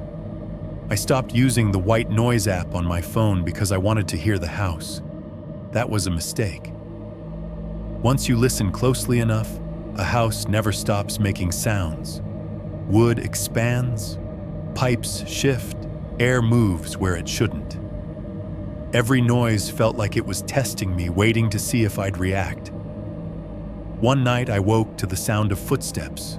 They were slow, careful, coming from the living room. I lay there staring at the ceiling fan as it spun lazily above me, counting the seconds between each step. My bedroom door was closed. I always closed it. The footsteps stopped right outside. I opened the camera app with shaking fingers and pulled up the indoor feed I'd installed months earlier, mostly to keep an eye on packages. The living room was empty. The couch cushions were undisturbed. The front door was still locked. The clock on the wall ticked forward loud in the silence. And yet, as I watched, I heard it again. One step, then another. The camera didn't register motion. No red outlines, no alerts. Just sound bleeding into the microphone like it didn't care whether it was being recorded or not. By the end of the week, my routine had changed without me consciously deciding to change it. I showered later so I wouldn't be asleep by midnight. I started leaving the TV on in the background, tuned to local news reruns, the anchors' voices familiar and flat. I stopped turning off lights, completely leaving the hallway dim but not dark. And still it adapted. The doorbell test sound came earlier one night at 9:42 p.m., right as I was brushing my teeth. The motion alerts followed 15 minutes later, spaced evenly like someone pacing just out of frame. I watched the feed until my eyes burned, waiting to catch something, anything, that would justify the fear knotting in my chest. Then I noticed something that made my mouth go dry. The camera angle had shifted. Not much, just enough that the left edge of the frame cut off part of the door. I checked the mounting screws the next morning. They were tight, untouched. The camera hadn't fallen or been bumped. It had moved anyway. The worst part wasn't the sounds or the alerts. It was the timing. Whatever was triggering the system knew when I was watching and when I wasn't. Alerts stopped the moment I called someone on the phone. The footsteps never happened while the TV volume was high. And the test chime, the one sound that never showed up in the logs, only played when I was fully awake, like it wanted me to hear it. One evening, exhausted and wired at the same time, I sat on the edge of my bed, scrolling through old recordings, hundreds of clips, empty porches, shadows, leaves shifting, and then buried between two normal motion alerts, I found something new. A clip marked Motion Detected Interior Hallway. The timestamp was 2:58 a.m. I was asleep then. I knew that because I'd taken a sleep aid and remembered the way it pulled me under. The hallway camera showed the same narrow stretch of carpet leading to my bedroom door. The light was off, but moonlight spilled in through the front window, painting everything in pale gray. For most of the clip, nothing happened. Then just before the recording ended, something moved. Not forward, not backward, sideways, like a shadow peeling itself off the wall. The clip cut off before I could understand what I was looking at. That was the moment I realized it wasn't just visiting anymore. It was learning. 4.2 The second night. 1,000 words, the second night didn't announce itself with chaos. It arrived on time. I had just turned off the engine when the clock on the dashboard clicked from 6:42 to 6:43 p.m. The sky was that dull, exhausted gray that comes before sunset, the kind that makes everything look unfinished. My driveway lights hadn't come on yet.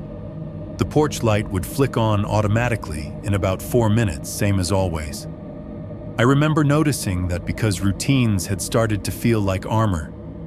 Predictability felt like safety. My phone vibrated before I even opened the car door. Motion detected front door. I sat there with the engine off, keys still warm in my hand. For a moment, I didn't open the app. I just listened. The neighborhood was quiet in the way suburbs get after work hours, distant lawnmowers winding down, a dog barking 2 streets over, the faint hiss of sprinklers starting their cycles. Everything normal. Too normal. When I finally tapped the notification, the live feed loaded slowly, the circle spinning just long enough to make my chest tighten. The porch was empty. The camera showed the familiar frame, the welcome mat slightly crooked, the potted fern leaning left, the shadow line where the roof cut across the concrete. No child, no mask, no movement. The porch light was still off, which meant the camera's night mode hadn't kicked in yet. The image looked flat, harmless. Then the doorbell rang. Not through the app. Not delayed. I heard it through the walls of the house before the phone speaker caught up a clean, single chime, the exact sound I'd heard 1,000 times before. The sound of someone being home. I flinched hard enough that my knee hit the steering wheel. The app refreshed on its own. The porch light snapped on, flooding the frame with yellow. Still no one there. And then I heard my voice.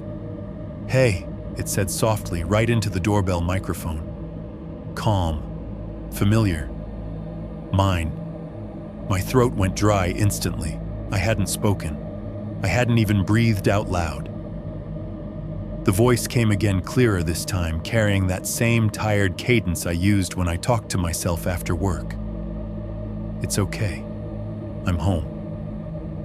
I slammed the car door shut and stood there staring at the house like it had betrayed me. My phone was buzzing now, catching up with alerts it should have sent earlier. Motion detected. Motion detected.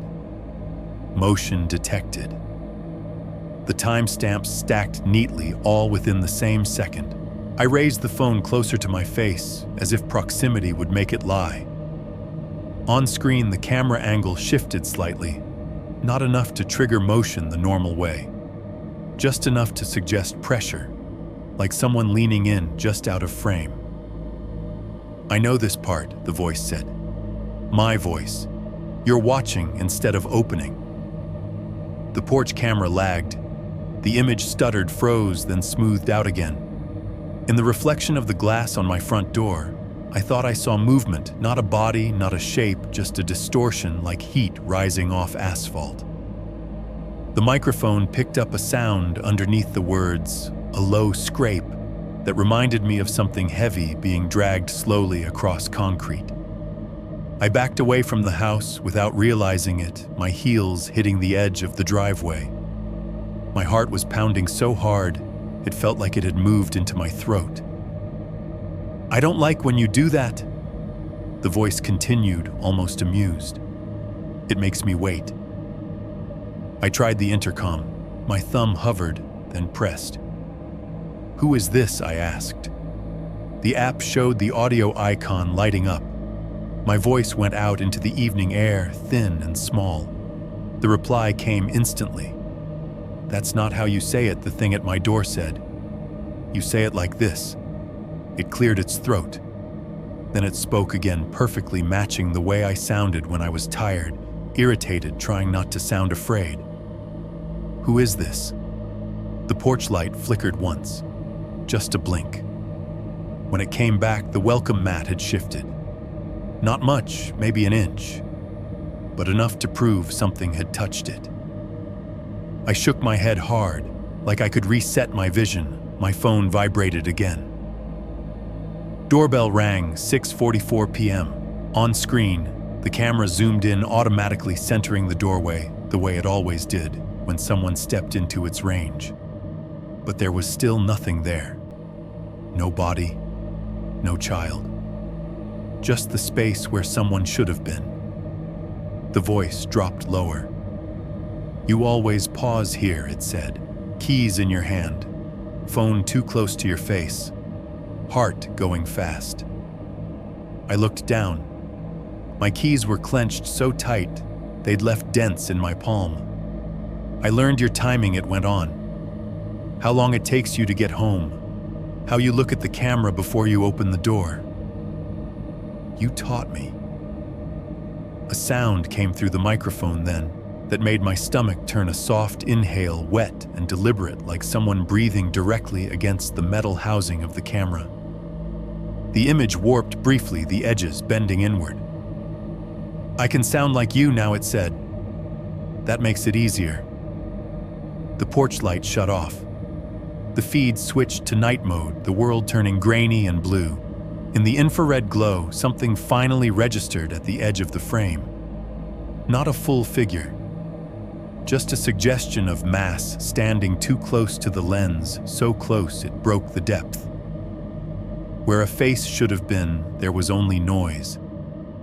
"I'm right here," my voice whispered. I didn't remember dropping my phone, but suddenly it was on the driveway. The screen cracked, the audio still playing. The doorbell rang again, longer this time, held down. Inside the house, the chime echoed once, twice, then cut off mid-note. And through the silence that followed, through the cooling engine and the hum of distant sprinklers, I heard the lock on my front door turn. 4-3, the frame-by-frame detail, 1 sukun. Words. I didn't sleep after that. I sat on the edge of my bed with the lights on my phone glowing in my hands like a small, unreliable sun. Every sound in the house felt amplified. The refrigerator cycling on and off, the faint tick of the hallway thermostat, the soft whine of the air vents pushing stale night air through the rooms. I told myself I was being irrational, that exhaustion was twisting my perception. Still, I opened the doorbell app again, and then again, and again. At 2:41 a.m., I finally stopped refreshing and downloaded the footage to my phone. Not just the clip, everything. The raw file, the timestamps, the motion buffer before and after the ring. I wanted proof, something concrete. If I could break it down piece by piece, maybe the fear would lose its shape. I took the video into the editing app I use for work, the one that lets you scrub through footage frame by frame. The porch appeared on my screen, washed in that familiar dull amber from the overhead light. The camera lens caught dust drifting through the air like snow, tiny white flecks floating past the glass. The door was closed. The doormat lay flat, slightly crooked, the corner folded the way it always did after rain. Everything looked ordinary. I advanced one frame at a time. There it was, the figure, standing just close enough to trigger motion, just far enough back to feel deliberate. It wasn't the child anymore. Not exactly. The height was wrong. The posture too still. I paused the frame and zoomed in until the image began to degrade, pixels stretching and blurring at the edges. The porch light flared against the camera sensor, washing out details, but I could still make out the outlined shoulders sloping inward, head tilted slightly to the left, arms hanging straight down. I scrubbed backward, forward, back again. The figure didn't sway, didn't shift its weight, didn't breathe, at least not in any way the camera could see. I had spent years reviewing footage for mundane reasons, delivery confirmations, porch pirates, insurance disputes. I knew what people looked like on these cameras. Even when they tried to stand still, there were always micro movements. A knee bending, a shoulder tightening, a head adjusting. This thing didn't do any of that. I zoomed further, focusing on the reflection in the glass of the front door. That's when I felt my stomach drop. The porch light reflected perfectly. The railing behind it showed up as a faint vertical line. Even the bushes to the side cast a warped, shimmering outline on the glass. But where the figure stood, there was nothing. No shape, no darker patch. Just empty reflection, as if that space in front of my door was completely clear. I told myself reflections were tricky. Angles mattered. Lighting mattered. I leaned closer to the screen, my breath fogging the phone's glass. I adjusted the contrast, raised the exposure, sharpened the edges. The more I enhanced it, the more obvious it became. The reflection simply passed through the figure's position, like it wasn't there at all. My phone vibrated suddenly in my hand. I nearly dropped it. Another notification. Motion detected front door. I didn't open the live feed right away. I stared at the alert banner, my pulse pounding in my ears. The house felt impossibly quiet now, like it was holding its breath. Somewhere outside, a car passed, tires hissing on asphalt. Then the sound faded and left me alone again. I opened the feed. The figure was closer, not pressed up against the door, not aggressive, just closer than before. The camera angle made it hard to judge distance, but I knew my porch. I knew where the edge of the mat was, how far it sat from the threshold. The figure now stood just behind it, toes almost touching the fabric. I couldn't see feet clearly, only a dark suggestion beneath the hem of what looked like a coat or oversized shirt. I muted the audio, then unmuted it, then muted it again. There was a sound. Not the whisper from before, not the voice, something else. A faint rhythmic noise, barely loud enough to register. I turned the volume all the way up and held the phone close to my ear. It took a few seconds to recognize it, and when I did, my throat went dry. It sounded like breathing, but wrong. Too slow, too steady, and layered like more than one breath, overlapping slightly, out of sync. I went back to the recorded clip, the one I had paused earlier. Frame by frame, I compared the two. The timestamps told me only minutes had passed, but the difference in position suggested intention, purpose. Whatever stood outside wasn't wandering, it was adjusting, learning. I focused again on the reflection. Same result: porch light, railing, bushes, empty space where the figure should have been. A new detail caught my eye, then something I hadn't noticed before. I zoomed in on the door handle, the brushed metal catching the porch light just enough to reflect the area behind the camera. For a split second, no more than a few frames, I saw movement. Not outside, inside. My own silhouette, faint and distorted, standing in the hallway behind the door. Except my head was turned toward the camera. I wasn't facing the door when I checked the live feed. I was sitting on my bed, phone in hand, staring down at the screen. But the reflection showed me standing upright, close to the door, my posture rigid. Watching. I scrubbed back and forth, heart racing, trying to convince myself it was a trick of light, a compression artifact, anything that made sense. But the shape stayed consistent across the frames. The angle of the shoulders, the slope of the neck, the way the head tilted, mirroring the figure outside. The realization crept in slowly, like cold seeping through the floorboards. The thing on my porch wasn't casting a reflection because it didn't need one. It wasn't there to be seen. It was there to see. The audio spiked suddenly, a sharp burst of static tearing through the quiet. I flinched as the whisper returned closer, now clearer than before, sliding through the speakers like a breath against my ear. "I can see you watching." The live feed froze. The screen went black, and in the sudden silence that followed, I heard something from the other side of the front door, soft, deliberate, unmistakable. A hand resting against the glass. Chapter 5. I should have moved 5.1, trying to leave. 1,000 words, I told myself it was simple. Pack a bag. Drive until the streets blur into exit signs and sodium orange lights. Sleep somewhere with people nearby, somewhere with a lobby that smells like burnt coffee and lemon cleaner, somewhere with cameras that aren't mine. That was the lie I needed to breathe. The truth was, I didn't leave because I was brave. I left because my house didn't feel like my house anymore. It felt like a set, like something had learned my schedule and was waiting for the next cue. The quiet wasn't quiet. It was rehearsed. Even the air sounded staged, the same steady HVAC hum, the same refrigerator motor cycling on the same muted TV noise that used to soothe me. Now just reminding me how alone I was when the doorbell camera decided I wasn't. I started packing at 9:43 p.m. because I couldn't stand the idea of midnight finding me there again. I didn't turn on any extra lights.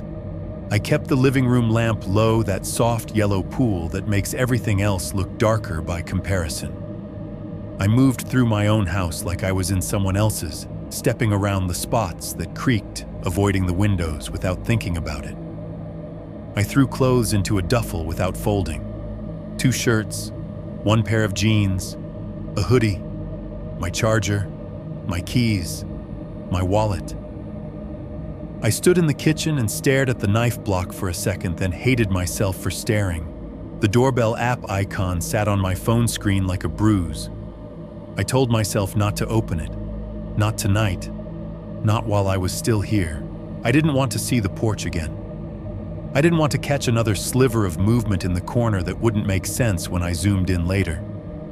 I didn't want another sound that only I could hear, the kind that crawled under your skin, because it wasn't loud, it was intimate. Still, before I left, I checked every lock.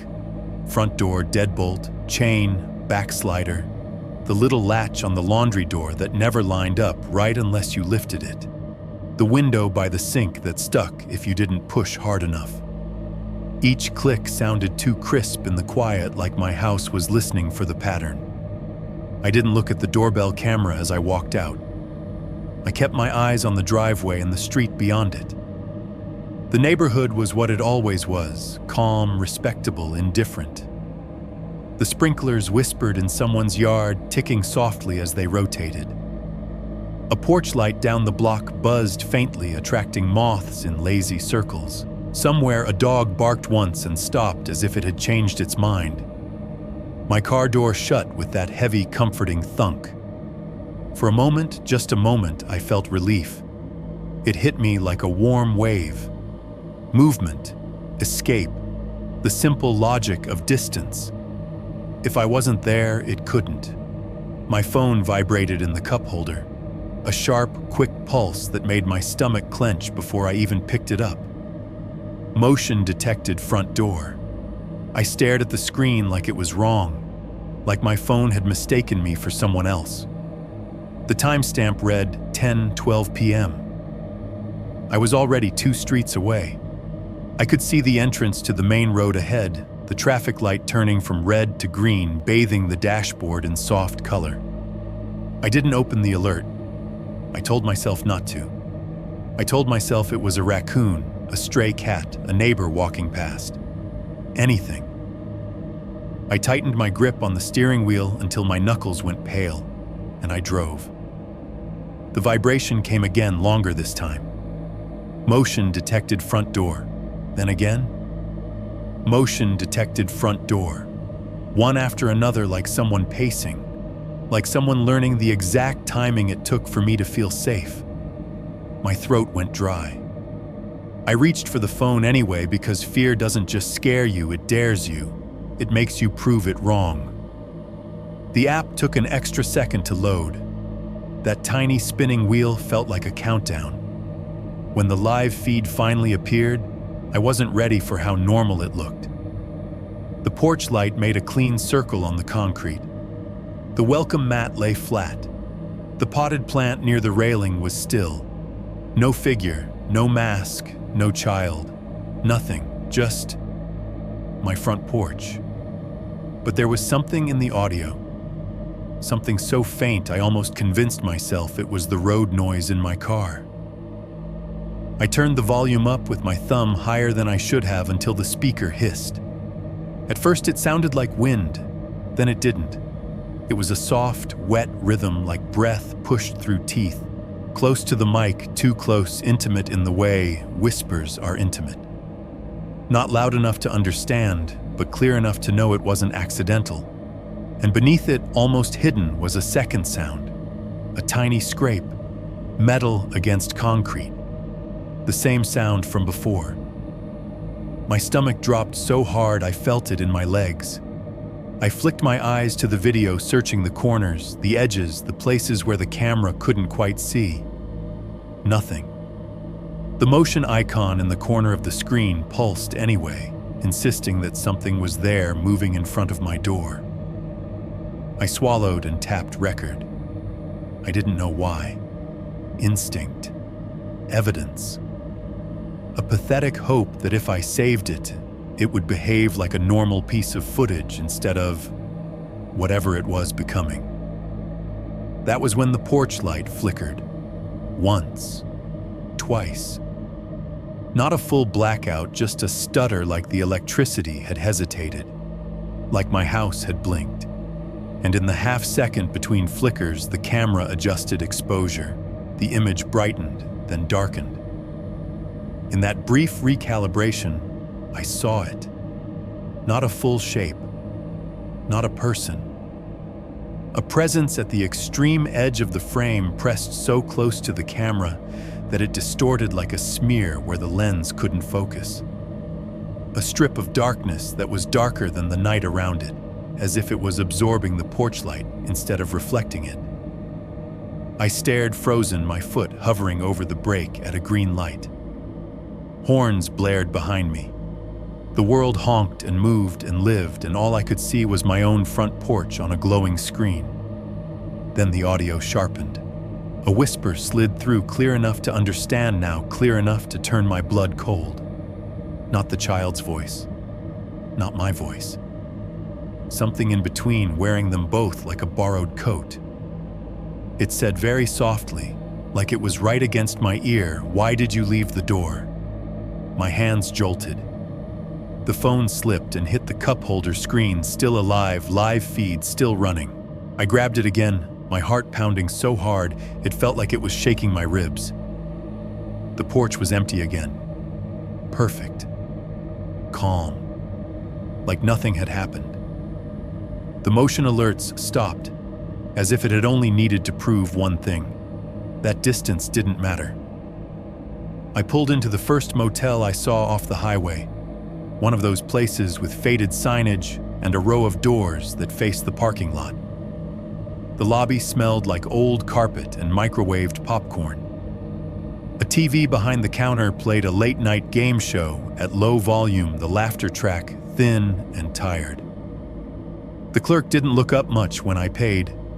He slid a plastic key card across the counter and told me the room number like he'd said it 1,000 times.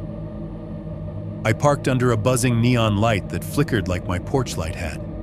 The air outside was cold enough to sting. Somewhere near the ice machine, I heard a metallic clunk and flinched like a dog hearing a familiar command. Inside the room, the heater rattled on blowing dry warmth that smelled faintly of dust. The mini fridge made that low, steady hum the same pitch as the one at my house. The curtains didn't quite close all the way, leaving a thin, vertical blade of parking lot light cutting across the bedspread. I sat on the edge of the bed phone in my hand and stared at the doorbell app again. I told myself it's fine. I'm not there. I'm safe. It can't follow me. I was still telling myself that when the phone vibrated, gentle this time, almost polite. Motion detected front door, and underneath it, smaller text that made my mouth go numb, live view available, from my house. While I sat in a motel 20 minutes away with my back to a door that suddenly felt too thin. 5.2. The call from a neighbor. The call came the next morning just after 8:30 a.m., while I was sitting on the edge of the motel bed with my shoes still on. I hadn't slept. The air conditioner rattled against the wall like it was about to give up, pushing out cold air that smelled faintly of mildew and cheap disinfectant. My phone buzzed once sharp and sudden, making my hand jerk as if I'd been burned. Unknown number. For a moment, I considered letting it go to voicemail. Ever since the night before, every unexpected sound felt loaded like it was carrying intent. But something told me to answer. The same instinct that makes you look at the screen when the doorbell app sends a notification at 2 a.m., even though you already know you shouldn't.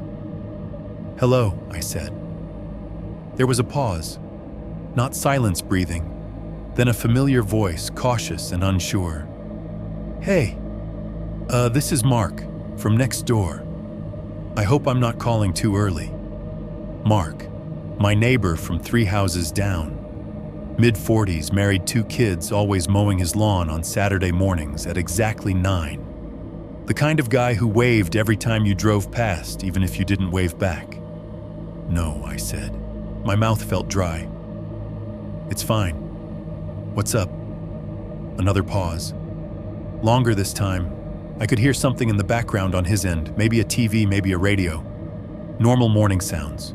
Too normal. "I just wanted to check on you," he said finally. "About last night." My stomach tightened. "Last night, yeah." He cleared his throat. You okay?" I sat up straighter. The motel room felt suddenly smaller, the walls closing in by an inch at a time. "Why wouldn't I be?" "Well," Mark said slowly, choosing his words with care, "it's just, you were standing outside your house for a while." I didn't say anything. The hum of the air conditioner filled the gap, growing louder in my ears. "Standing," I repeated. "Yeah," he said.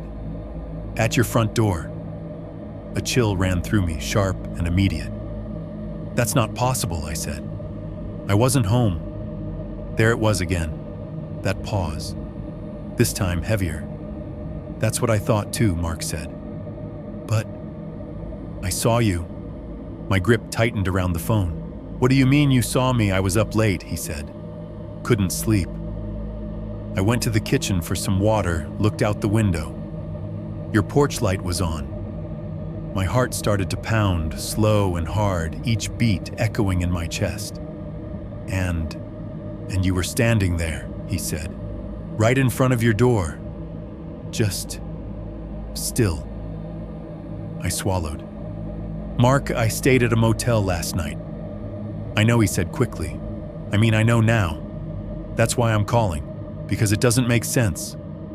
The room felt cold, despite the AC. I glanced toward the door, half expecting to see the handle turning. How long, I asked. There was a rustle on the other end, like he was shifting his weight. Longer than normal, he said. At first I thought maybe you were locked out, or waiting for someone. And then I realized you weren't moving, he said. His voice dropped. Not even a little. My mind flashed back to the footage. The child. The way it stood at the edge of the frame, perfectly still. What time was this, I asked. Around 11:40, maybe closer to midnight. That was when I had been checking into the motel. I could picture it clearly, the flickering neon sign outside, the clerk tapping at his keyboard asking for my ID. You're sure it was me, I said. Yes, Mark replied without hesitation. Same jacket you always wear, dark one, hands at your sides, head slightly tilted down. My throat tightened. Did you say anything from the window? No, he said. I didn't want to be rude or weird. A bitter laugh escaped me. So you just watched? For a bit, he admitted. I went back to bed after that. And when you looked again, I asked. I didn't, he said. Not until this morning. The porch light was off. Everything looked normal. Normal. The word felt wrong, like it didn't belong in the conversation. Mark, I said quietly, did you notice anything else? He hesitated. What kind of anything else? Anything strange, I said. Any sounds, movement? No, he said. That's the thing. It was quiet. Too quiet. I closed my eyes. The motel room faded, replaced by the image of my front porch in my mind.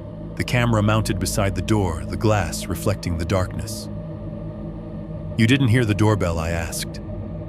No, Mark said. It never rang.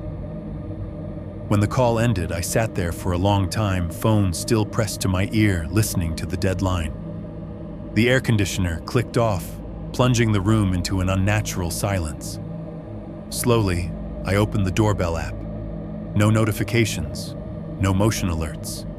Just the familiar frozen image of my front porch, empty and calm in the morning light. But when I checked the activity log, my breath caught. There was a gap, a clean, unexplained stretch of time between 11:32 p.m. and 12:06 a.m. No recordings, no errors. As if something had been there long enough to be seen by a human eye, but not long enough to be remembered by the camera. And as I stared at the screen, I realized something far worse than the idea of it standing at my door. Whatever Mark had seen last night, it had been wearing me. 5-3 proof I wasn't there. I didn't sleep that night. I lay on top of the motel bed, fully clothed, shoes still on the thin blanket pulled up to my chest, like it could somehow anchor me to reality. The room smelled like old detergent and burned coffee from the lobby downstairs. The air conditioner rattled in short, uneven bursts, clicking louder than it should every time it kicked on. I kept my phone face down on the nightstand, afraid of what it might show me if it lit up again. By morning, fear had curdled into something sharper, resolve. I needed proof. Not for the police, not for my neighbor, for myself. I started with the obvious. The motel receipt was still folded in my jacket pocket, creased from how many times I'd checked it during the night. It showed the address, the date, the exact time I'd checked in, 10:43 p.m. I took a photo of it, with my phone holding it against the ugly floral wallpaper, like evidence pinned to a crime scene board. Then I opened the motel's confirmation email, scrolling slowly, rereading the timestamp again and again until the numbers burned into my eyes. Next, the cameras. The motel had one pointed at the parking lot and another inside the hallway near the ice machine. I'd noticed them when I arrived, little black domes with blinking red LEDs. At the front desk, I asked casually, I hoped if guests could request footage if there was an issue. The clerk didn't even look up from her screen when she said yes, as long as I could give them a time window. Her voice was flat practiced. People asked for this more often than you'd think. I told her the time. She nodded. I waited. When she finally turned the monitor toward me, my hands started to shake. I clenched them together, forcing myself to breathe as the footage played. There I was, exactly where I remembered being. Walking stiffly across the parking lot under buzzing sodium lights. Unlocking my door, entering the room. Later, pacing near the window. Sitting on the edge of the bed. Never leaving, the timestamps rolled forward minute by minute. Midnight, 1 a.m., 2. I was there the entire time. Relief hit me so hard my knees went weak. I thanked the clerk probably too many times and stumbled back to my room like someone who'd just been pulled from deep water. For the first time since the night before, I felt something close to solid ground under my feet. I wasn't at my house. I couldn't have been. Back in the room, I sat on the bed and opened the app. The thumbnail loaded slowly, pixel by pixel, like it was hesitating. The familiar view of my front porch appeared, the welcome mat slightly crooked, the potted plant by the railing, the porch light casting a dull yellow circle on the concrete.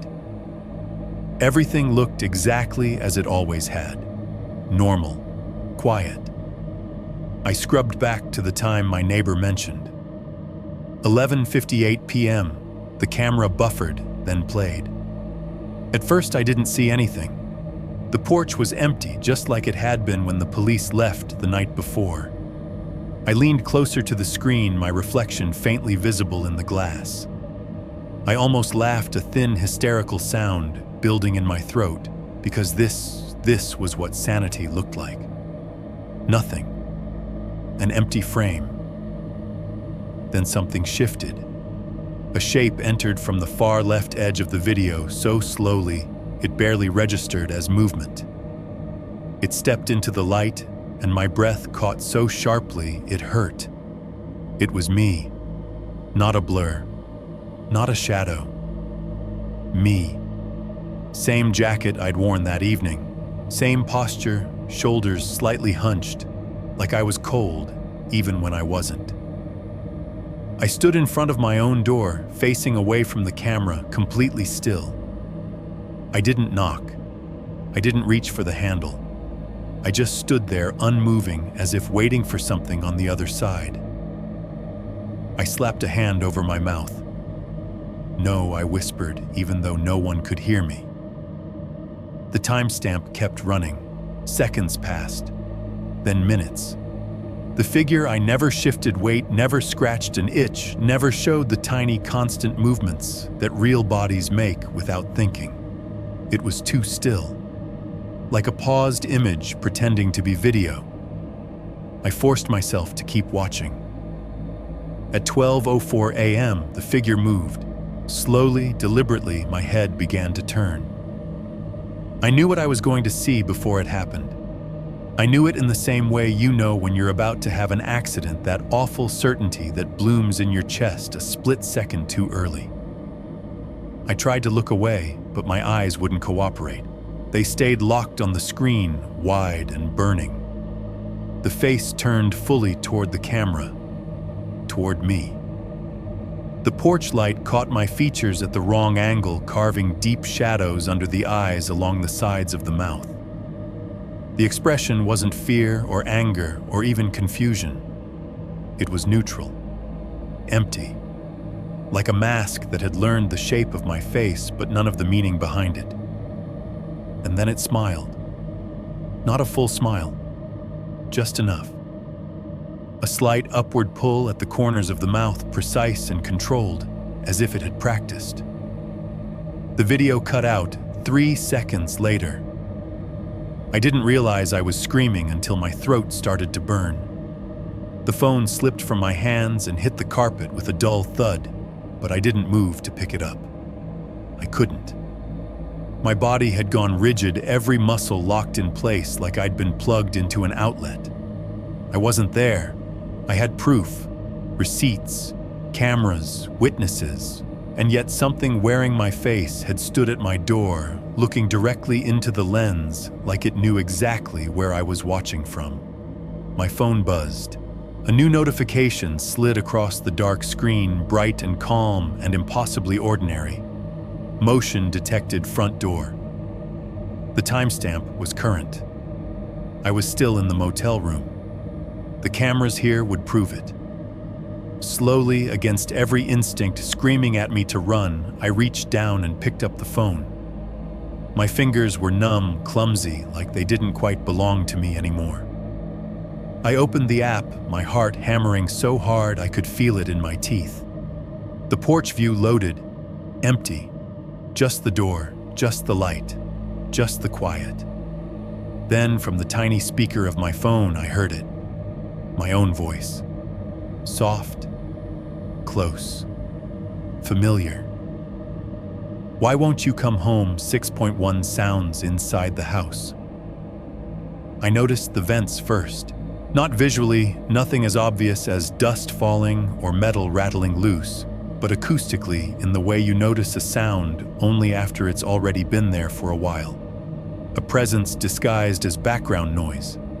The kind you mistake for the house settling or the neighbor's HVAC kicking on or the faint whine of electricity moving through walls. It was late sometime after midnight, and I was sitting on the edge of my bed with the lights off my phone face down beside me, like it might buzz again if I let it look at me too directly. The house was dark, but not quiet. It never was anymore.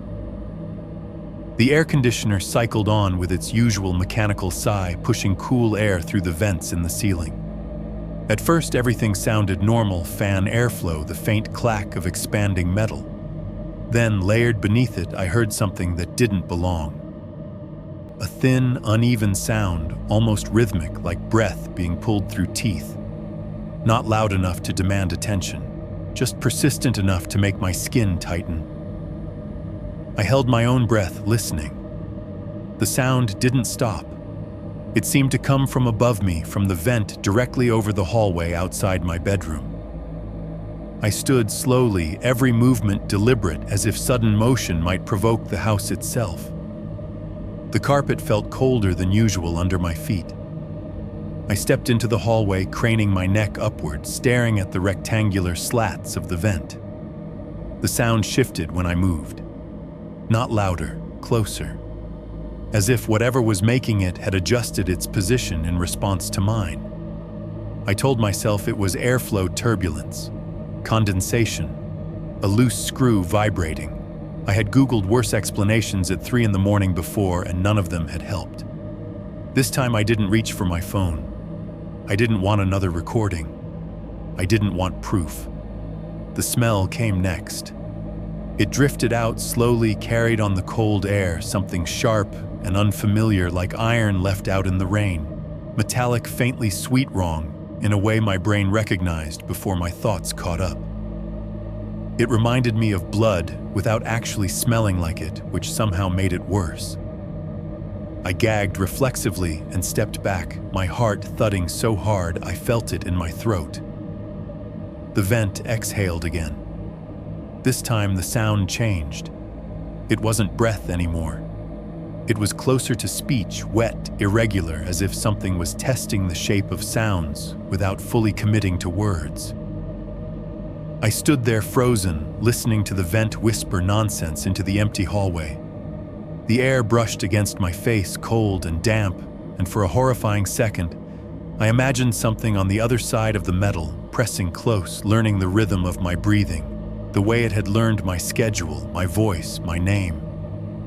I backed into my bedroom and shut the door quietly, though I had no idea who I was trying not to alert. The sound followed me, not directly, not like footsteps, but it didn't fade either. It traveled through the walls, diffused but present, seeping out of the vents in my room, now softer, more patient. I sat on the bed again and pulled the blanket around my shoulders like it could protect me from air. The thermostat clicked. The air conditioner shut off. The house fell into a silence so complete it felt engineered. I waited for relief, for the sounds to disappear with the airflow. Instead, the whispering continued unchanged by the absence of moving air. That was when I understood it hadn't been coming from the system at all. The vents weren't carrying the sound. They were letting it out. Something shifted inside the walls. It wasn't loud. It wasn't dramatic. Just a subtle scraping noise like fingernails dragged gently across metal moving from one vent to another. The sound traced the layout of the house with terrifying accuracy. Hallway, living room, kitchen, bedroom. It paused outside my door, lingering there longer than anywhere else, as if listening for confirmation that I was still inside. I don't remember deciding to move. I only remember standing, my legs shaking so badly I had to brace myself against the dresser. My reflection in the mirror looked wrong, two pale eyes, too wide mouth hanging slightly open, like I was waiting to speak. I didn't recognize myself, and for a brief, irrational moment, I wondered if that was what it saw when it looked at me through the camera. The whisper came again, clearer, now shaped by familiarity. My name.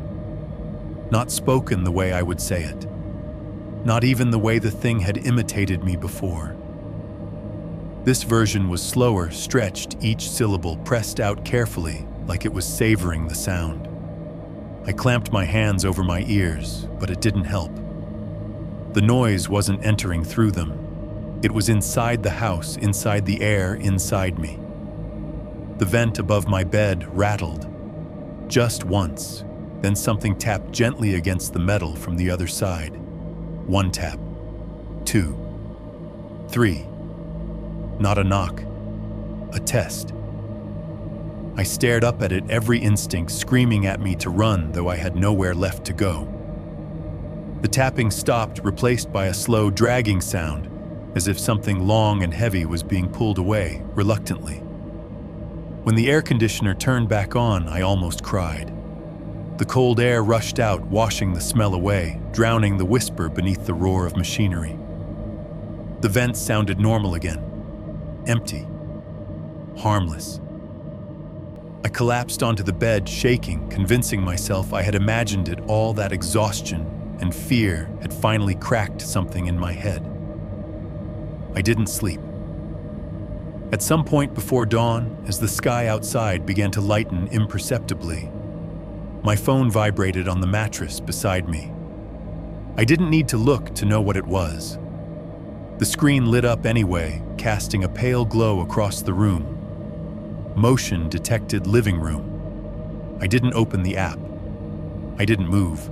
Above me, inside the vent, something exhaled softly, satisfied, as if it had finally figured out where it belonged. 6.2. The last recording. I didn't turn the camera on. That was the first thing I checked when the notification appeared on my phone at 2:41 a.m. I was sitting on the edge of my bed, fully dressed, shoes still on the bedside lamp, humming faintly with that low electrical buzz cheap bulbs make when they're about to die. My phone vibrated once, short and sharp like a pulse against my palm. Indoor camera live view enabled. I stared at the screen for a long time before touching it. My thumb hovered, trembling, not because I was scared of what I might see, but because I already knew something was wrong. The indoor camera was old. I barely used it. It sat unplugged on the dresser in my bedroom facing the wall, its lens dusty, its indicator light dead for months. I remembered unplugging it myself after the first week I moved in. I didn't like the idea of something watching me sleep. The live feed opened anyway. For a moment, I thought it hadn't loaded. The image was dark, grainy, washed in dull gray. Then the shape settled and my breath caught in my throat. The camera wasn't facing the wall anymore. It was angled perfectly toward the bed, toward me, except I wasn't on the bed. The frame showed the mattress, empty sheets rumpled the way they always were, the faint outline of my pillow dented on one side. The angle was low, as if the camera had been lifted, adjusted carefully, deliberately. I could see the vent above the closet door, the one that had been whispering all night, its slats vibrating slightly as air pushed through. The sound came through the speaker, next soft, but unmistakable. Breathing. Not mine. I was holding my breath without realizing it, chest locked tight, heart pounding so hard I could feel it in my ears. This breathing was slow, measured, almost thoughtful. Each inhale dragged slightly, like air being pulled through something narrow. Each exhale ended with a faint click, wet and metallic, the same sound I'd heard through the doorbell mic nights ago. The camera timestamp flickered. The seconds didn't move smoothly. They jumped forward, then stalled, then jumped again, like the system couldn't decide what time it was supposed to be recording. I lowered the phone just enough to confirm what I already knew. My bedroom looked exactly the same in real life. Same lamp, same shadows, same empty bed. But the sound in the room didn't match the sound coming from the phone. In the room, the air conditioner rattled and hissed. On the feed, the breathing was louder, closer, as if whoever or whatever was doing it was standing right next to the lens. Then the camera moved. It wasn't fast. It didn't jerk or glitch. It tilted slowly, smoothly, like someone testing the weight of it in their hand. The frame dipped toward the floor, then rose again, settling at a new angle. That's when I saw the feet. Bare, pale, planted on the carpet beside the bed. They weren't mine. They were wrong in a way that's hard to explain without sounding dramatic. Too still, too symmetrical. The toes were curled slightly inward, the nails clean and unmarked, the skin stretched tight as if it didn't quite fit what was underneath. There was no shadow beneath them, even though the lamp was clearly on in the frame. The light simply stopped where the ankles should have cast one. The breathing grew louder. I tried to speak. My mouth opened, but nothing came out. My throat burned dry and raw, like I'd been screaming for hours without realizing it. The camera feed crackled, the audio distorting for half a second, and then a voice came through. My voice. It wasn't exactly right. The tone was flatter, the cadence wrong, like someone repeating a sentence they'd practiced too many times. But it was unmistakably me. "You didn't move it," said calmly. "Not to the camera, to the room, to me." The feet shifted. One heel lifted, then settled again, pressing into the carpet fibers. I could hear it through the phone, the soft grind of skin against fabric. The camera rose higher, slowly revealing legs, then hips, then the lower half of a torso dressed in clothes identical to what I was wearing. Same jacket, same shirt, same stain on the hem I'd never managed to wash out.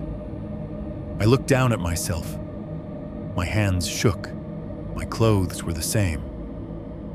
On the screen, the figure leaned forward, and for a brief, horrifying moment, the lens caught a reflection in the dark glass of the TV screen mounted on the wall. A face inches from the camera. Mine.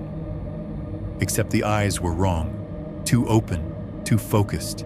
They didn't blink. They didn't move. They stared straight into the lens, straight through the screen, straight at me. The breathing stopped. Silence flooded the feed, thick and absolute. Even the background hum vanished, replaced by a pressure that made my ears ring. The figure straightened, stepping backward out of frame. The camera remained fixed on the empty bed, as if waiting for someone to lie down in it. Then the audio came back. A whisper so quiet I almost missed it. "Now you don't need to watch." The screen went black. The notification disappeared from my phone like it had never been there. When I rushed to the dresser, the indoor camera was still unplugged, cold to the touch, facing the wall exactly the way I remembered leaving it. No indicator light. No sign it had ever been on. But when I checked my storage the next morning, there was a file waiting for me. Last recordings 2:41 a.m. MP4. It's 12 seconds long. It doesn't show the bed. It doesn't show the room. It doesn't show anything at all. Just darkness and breathing right next to the microphone. 6:3. The message. I didn't realize the house had gone quiet until the quiet itself felt wrong. The air conditioner was still running. I could hear the low mechanical hum pushing through the vents, but something underneath it had changed. The sound no longer filled the space. It felt hollow, like the house had exhaled and forgotten how to breathe back in. I stood in the hallway outside my bedroom with my phone in my hand, staring at the screen, watching the loading circle spin over the last notification from the camera system. New audio file detected. Source indoor camera bedroom.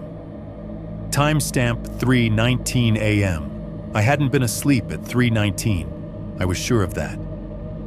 I'd been sitting on the couch, lights off, TV muted, my back against the armrest, phone resting on my chest like a weight.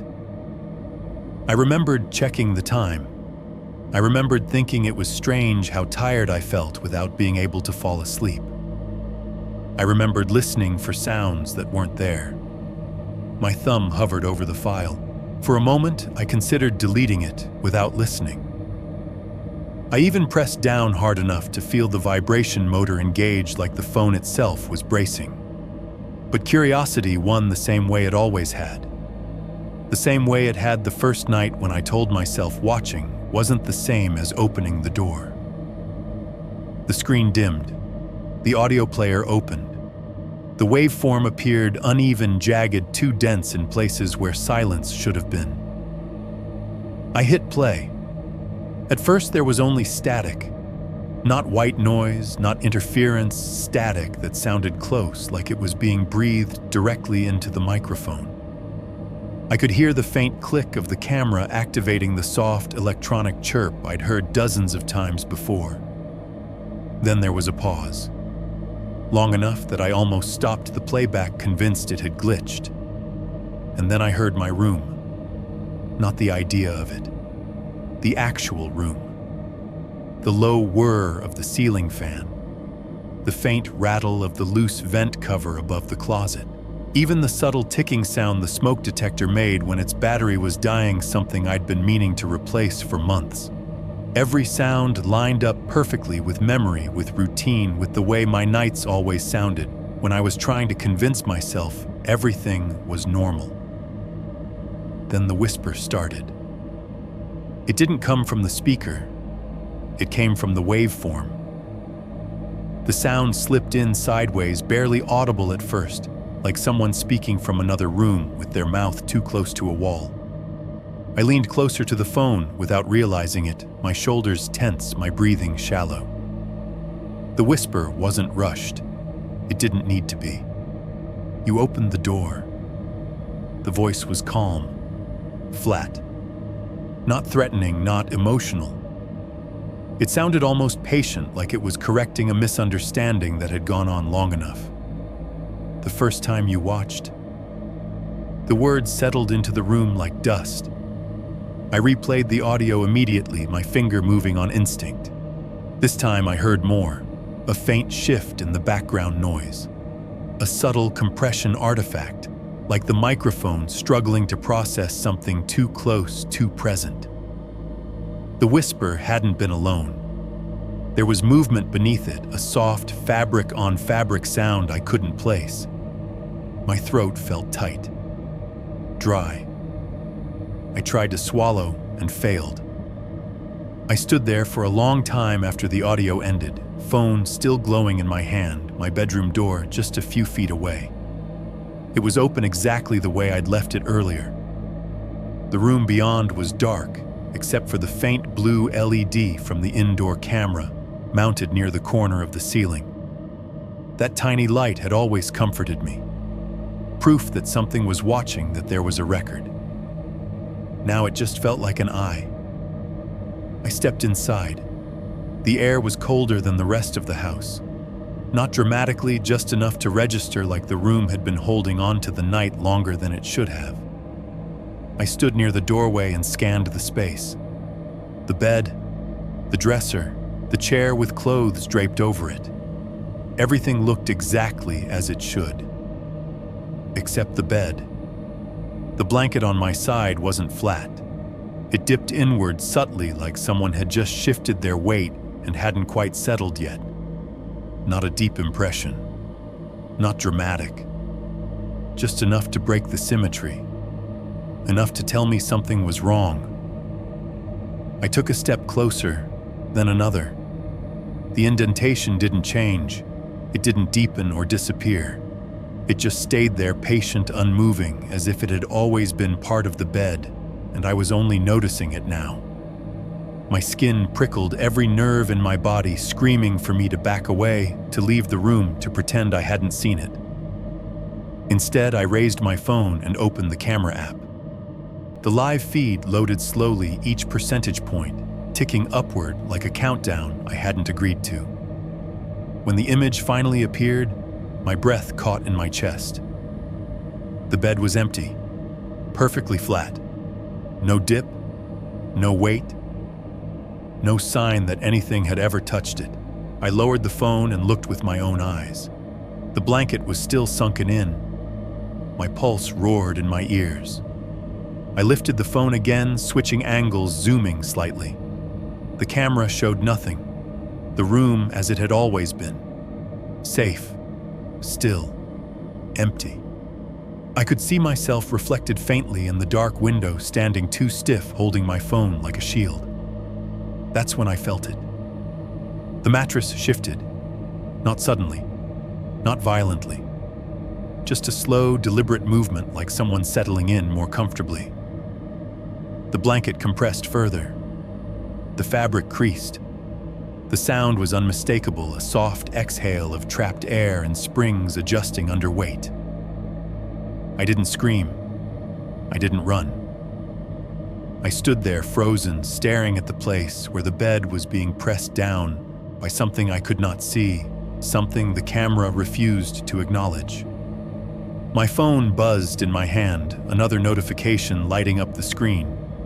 Motion detected bedroom. I didn't check it. I already knew what it would show. Behind me, somewhere in the house, the doorbell chimed softly, not a ring, not a knock. Just the test tone. The sound it made when the system reset itself. And for the first time since all of this began, I understood what the message meant. I hadn't needed to open the door. I never had. Watching had been enough. Chapter 7. If you're hearing this, 7.1, why I'm sending this in, I'm not sending this, because I expect anyone to believe me. I'm sending it because keeping it to myself has started to feel worse than whatever happens if someone else hears it. I've gone over that thought 100 times, sitting alone in this house, listening to the low hum of the refrigerator and the uneven breathing sound the vents make when the system kicks on at night. There was a time when those sounds meant something normal, something grounding. Now they feel like reminders that the house is still awake even when I try not to be. I used to think people who sent stories like this were exaggerating or filling in gaps with imagination. I work with data, with logs and timestamps and routines. I believe in things that can be replayed, verified, scrubbed frame by frame. That's what makes this worse. I didn't imagine what I heard. I didn't misremember what I saw. I recorded it. I saved it. I backed it up twice, once to a cloud drive I barely trust anymore, and once to a USB stick that I keep in my car, because the house doesn't feel like a safe place for evidence. The first time I tried to explain it out loud was to a friend over the phone. I kept my voice casual, joking, even like I was telling a story about a glitchy app or a neighbor's kid messing around. I didn't get very far. I could hear it in the silence on the other end, the polite waiting for me to get to the punchline. When I didn't, when my voice started to shake just a little, they changed the subject. I don't blame them. If someone had told me this story a month ago, I would have done the same. So instead, I started talking to myself. Out loud at first, then quietly. I narrated what I was doing, where I was standing, what time it was. I told myself it was a way to stay grounded, to keep track of reality. But the truth is, I was trying to hear whether anything would answer me back. There were nights I stood in the hallway, phone in my hand, whispering my own name just to see if it would come back wrong. That's when I realized I couldn't keep this inside my head anymore.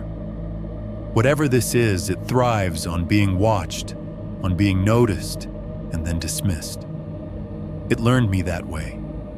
It learned my schedule, my voice, the way I hesitate before opening a door.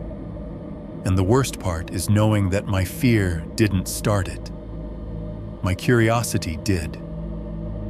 I replay that first night constantly. Not the moment when the voice asked for help, but the second before. The second when my phone buzzed and I chose to look. I tell myself I didn't open the door. I tell myself I did the smart thing. But every time I hear that message again, you opened the door, the first time you watched it, makes a kind of sense I hate admitting. Attention was enough. Observation was enough. I didn't have to touch the handle. You should know that I've tried to stop recording. I've tried to live like none of this is happening. I cover the camera lens some nights, turn my phone face down, leave the TV on, just to fill the air with something human. It doesn't help. The sounds still come from places that aren't supposed to make sounds. The floor creaks where no one is standing. The blankets shift with a careful weight, like someone trying not to wake me. I'm tired in a way that sleep doesn't fix. It's not exhaustion, it's erosion. Like something is slowly wearing down the edges of who I am, sanding me smoother, quieter. I catch myself standing in front of the door without remembering how I got there. I'll check the time and realize I've been staring at the same notification screen for minutes, my thumb hovering, waiting for something that hasn't happened yet. That's why I'm sending this in now. Not because I think it will end anything, but because silence feels like permission. Because if this is how it spreads through watching, through listening, then maybe being heard on my terms matters. Maybe saying it out loud, sending it somewhere beyond these walls, breaks a pattern I can't see. If you're listening to this as part of a compilation, if my story is just one more voice in a lineup of unsettling things that happen to other people, I need you to understand something. I don't want sympathy. I don't want theories. I want you to notice how ordinary it all sounds. A quiet street, a normal night, a notification that could have been nothing. Because that's how it started. That's how it gets close. Not with violence, not with noise, but with patience, with waiting to be acknowledged. I don't know what happens next. I don't know if telling this story changes anything. But I do know this: the camera is on right now. I didn't turn it on. And somewhere in the house, something just adjusted its breathing, like it heard me finish speaking and is waiting to see what I'll do next. 7.2. What happens when you listen? I didn't send this story because I thought anyone could stop what happened. I sent it because something changed the moment I stopped keeping it to myself. The first time I told anyone, really told them, not the police, not the technician from the camera company, not myself whispering into the dark, the sound came back. Not at my door, somewhere else. It started small. A comment under the post where I anonymously shared part of this account. One sentence buried between jokes and disbelief. Did anyone else hear something while reading this? I ignored it. I told myself people say things like that all the time. Suggestibility, late-night paranoia, the brain filling in gaps when it's already primed for fear.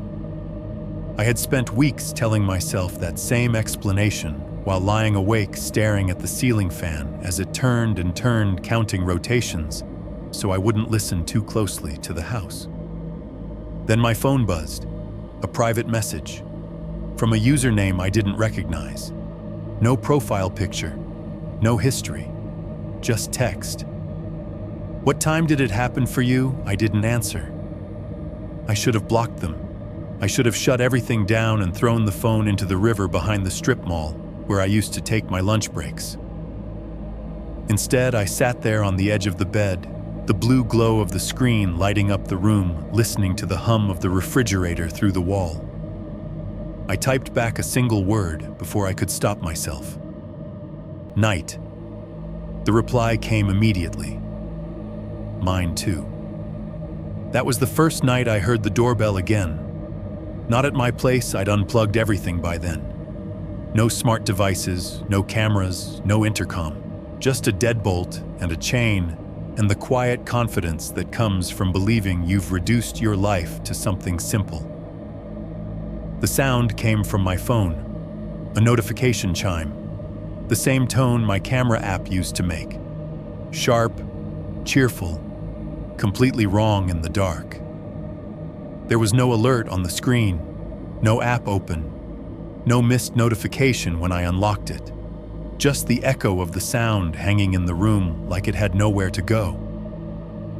Over the next few days, more messages came in, from different people, different states, different time zones. None of them knew each other. None of them had read the full story, only fragments, reposts, screenshots stripped of context. They all said the same thing in slightly different words. They had heard something, a bell, a whisper, a sound they couldn't explain right after reading. One woman said it happened while she was at work alone in a fluorescent-lit office after everyone else had gone home. She thought it was the elevator at first, until she realized her floor didn't have one. Another man said he heard breathing through his laptop speakers, even though the video was muted. He unplugged them. The sound didn't stop until he closed the tab. They all asked me the same question eventually. What did you do next? I stopped answering after the third person told me they'd checked their front door out of reflex. Not because someone was there, but because they suddenly felt watched. Like the space just beyond the door frame had become crowded. Like something was standing too close to be seen. I realized then that this wasn't about the house. It never had been. The camera, the doorbell, the footage, those were just excuses, interfaces, ways in. What mattered was attention, the act of looking, of listening, of waiting for the next sound. When you listen to this story, really listen, not just hear the words, you recreate the conditions. You imagine the quiet, the normalcy, the small domestic noises that make a house feel alive. And in that space, you create something else learns where to stand. I tried to warn people. I edited my post, added disclaimers, told them not to read it alone at night. It didn't help. Someone messaged me to say they'd listened to a narration of it while driving home. They said the radio cut out halfway through, replaced by a faint rhythmic clicking, like a button being pressed repeatedly just out of time.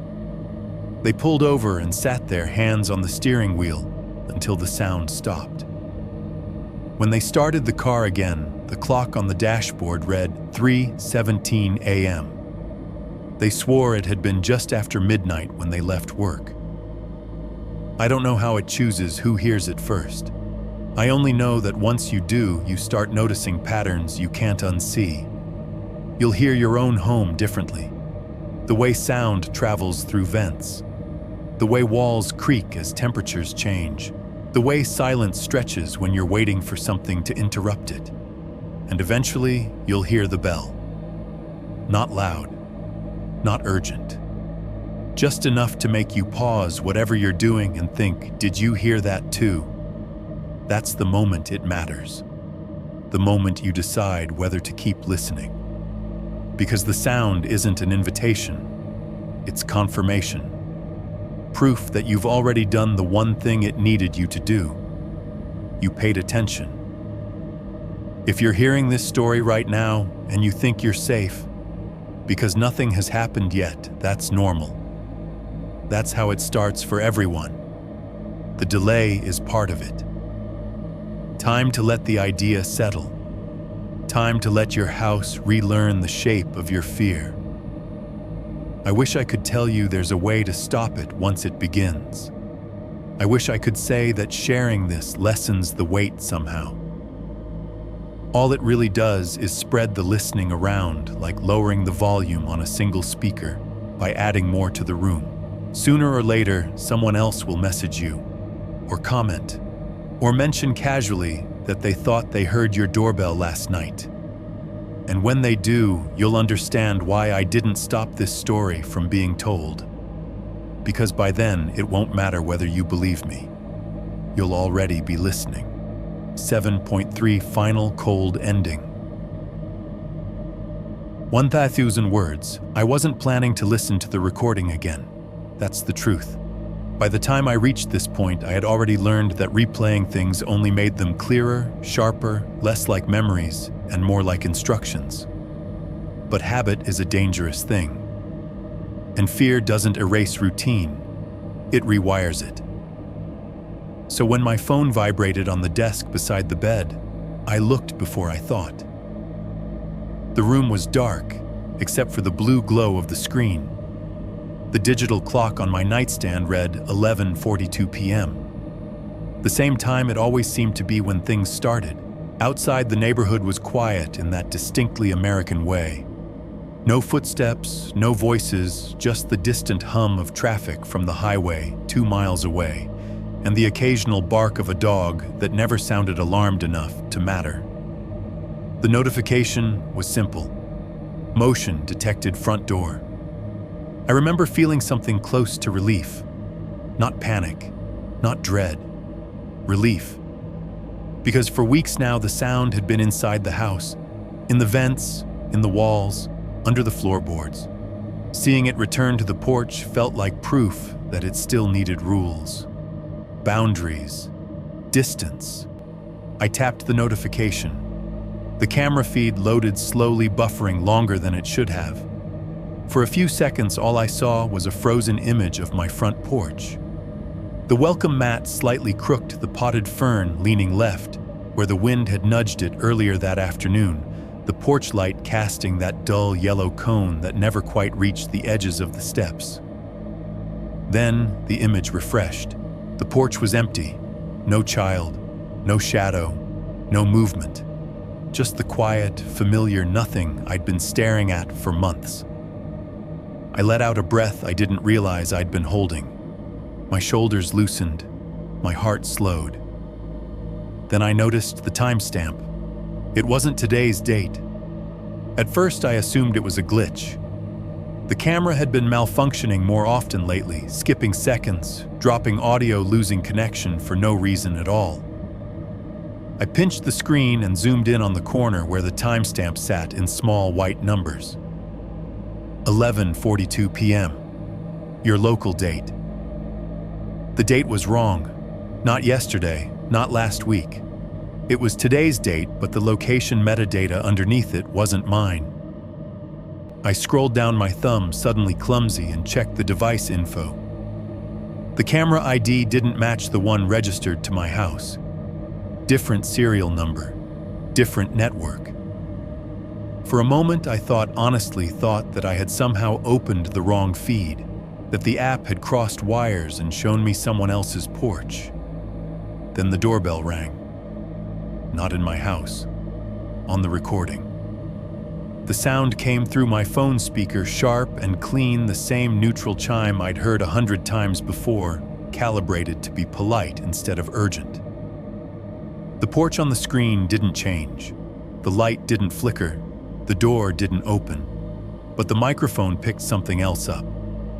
breathing. Slow, close. Too close to the mic to belong outside. I turned the volume down instinctively, as if that could create distance between me and whatever was on the other end of the recording. The breathing didn't stop. It adjusted, matching the new volume, filling the silence between my own breaths. I checked my surroundings. My bedroom door was closed. The hallway beyond it was dark. The house was still. I told myself out loud that this was just another corrupted file, another leftover fragment. Something recorded earlier, mislabeled, misfiled, misunderstood. That's when the porch light on the screen went out. The image didn't go black. Night vision kicked in, washing the porch in grainy gray. And in that sudden shift, I saw it. Movement. Not from the edges, not from the shadows, from directly in front of the door. Something leaned forward into frame. I couldn't tell what it was at first. The shape was wrong, too tall, too narrow, like a reflection stretched by bad glass. Then the camera refocused, and I saw a face that looked almost like mine. Same general structure, same nose, same tired eyes, but the mouth didn't move. The voice came anyway. "Please," it said softly. "Help me." I dropped the phone. It hit the carpet with a dull thud, the sound swallowed by the room. For a second, I considered leaving it there, letting the screen go dark, letting whatever was happening stay contained in a device I could choose not to touch. The doorbell rang again. This time it wasn't from the phone. It was from my house. The chime echoed through the hallway, too loud, too close, vibrating through the walls the way sound does when it doesn't belong. I stood up slowly, every muscle locked, my feet cold against the floor. The phone buzzed again, where it lay vibrating like a trapped insect. Another notification. Motion detected, front door. I didn't pick it up. I didn't need to. I already knew what I would see. Instead, I walked to the bedroom door and rested my hand against it, feeling the faint vibration of the house, the steady hum of the HVAC system pushing air through the vents. From somewhere near the front of the house, I heard breathing. Not through a speaker, not through a recording. Real, close, patient. The doorbell didn't ring again. It didn't need to. I understood that now. Watching had been enough. Listening had been enough. Opening the app, opening my attention had been the first door. Behind me, my phone lit up the room with a cold blue glow. I didn't turn around, but I heard the audio play one last time, clearer than it had ever been. "You're hearing this," the voice said, no longer pretending to ask for help. And that means it worked. The vibration stopped. The house went quiet. And somewhere very far away, or very close, I heard a doorbell ring at 11:42 p.m., synced perfectly to a timestamp that no longer belonged to me. Here is a personal reflection, thoughtful perspective on the story, written in clear, engaging English, with a calm but haunting tone and a grounded, positive takeaway, without breaking the unsettling mood. What makes this story truly unsettling isn't the presence of something unnatural. It's how ordinary everything feels before it breaks. A quiet house, a discounted doorbell camera, a routine night that mirrors millions of others. The horror doesn't arrive screaming. It arrives politely through a notification. At its core, this story explores a modern fear we rarely acknowledge: the illusion of control through technology. Cameras, apps, recordings, they make us feel protected, informed, and prepared. We believe that seeing something gives us power over it. But this story quietly challenges that belief. What if watching is not protection, but permission? The narrator never opens the door. They follow every rule we're taught. Observe, don't engage, call the authorities, document everything.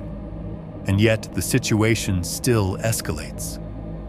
That's what makes the story so disturbing. It suggests that danger doesn't always respond to logic or caution. Sometimes simply bearing witness is enough to invite it closer. There's also a deeply human element running beneath the horror hesitation. The pause before action. The moment of doubt when something feels wrong but not wrong enough to justify panic. Many of us live in that space daily, choosing comfort over instinct, routine over disruption. The story asks an uncomfortable question: how many warning signs do we ignore because nothing has technically gone wrong yet? Despite its bleak ending, the story isn't nihilistic. In fact, it highlights something quietly empowering: awareness. The narrator's mistake wasn't fear, it was underestimating it. Fear exists to sharpen us, not to paralyze us.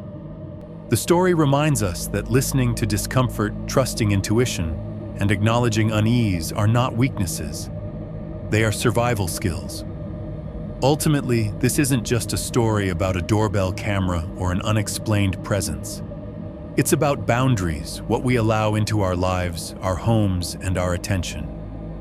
It suggests that safety isn't just about locks and devices, but about recognizing when something crosses an invisible line and choosing to act before it's too late. And perhaps the most chilling idea of all is this: the story ends by turning outward. It doesn't trap the horror inside the narrator's house. It lets it spill into ours.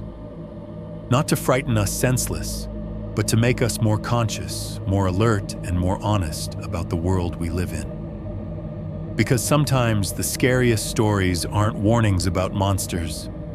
They're reminders about ourselves. When something feels off, but there's no clear reason, why do you trust that feeling? Or do you wait for proof?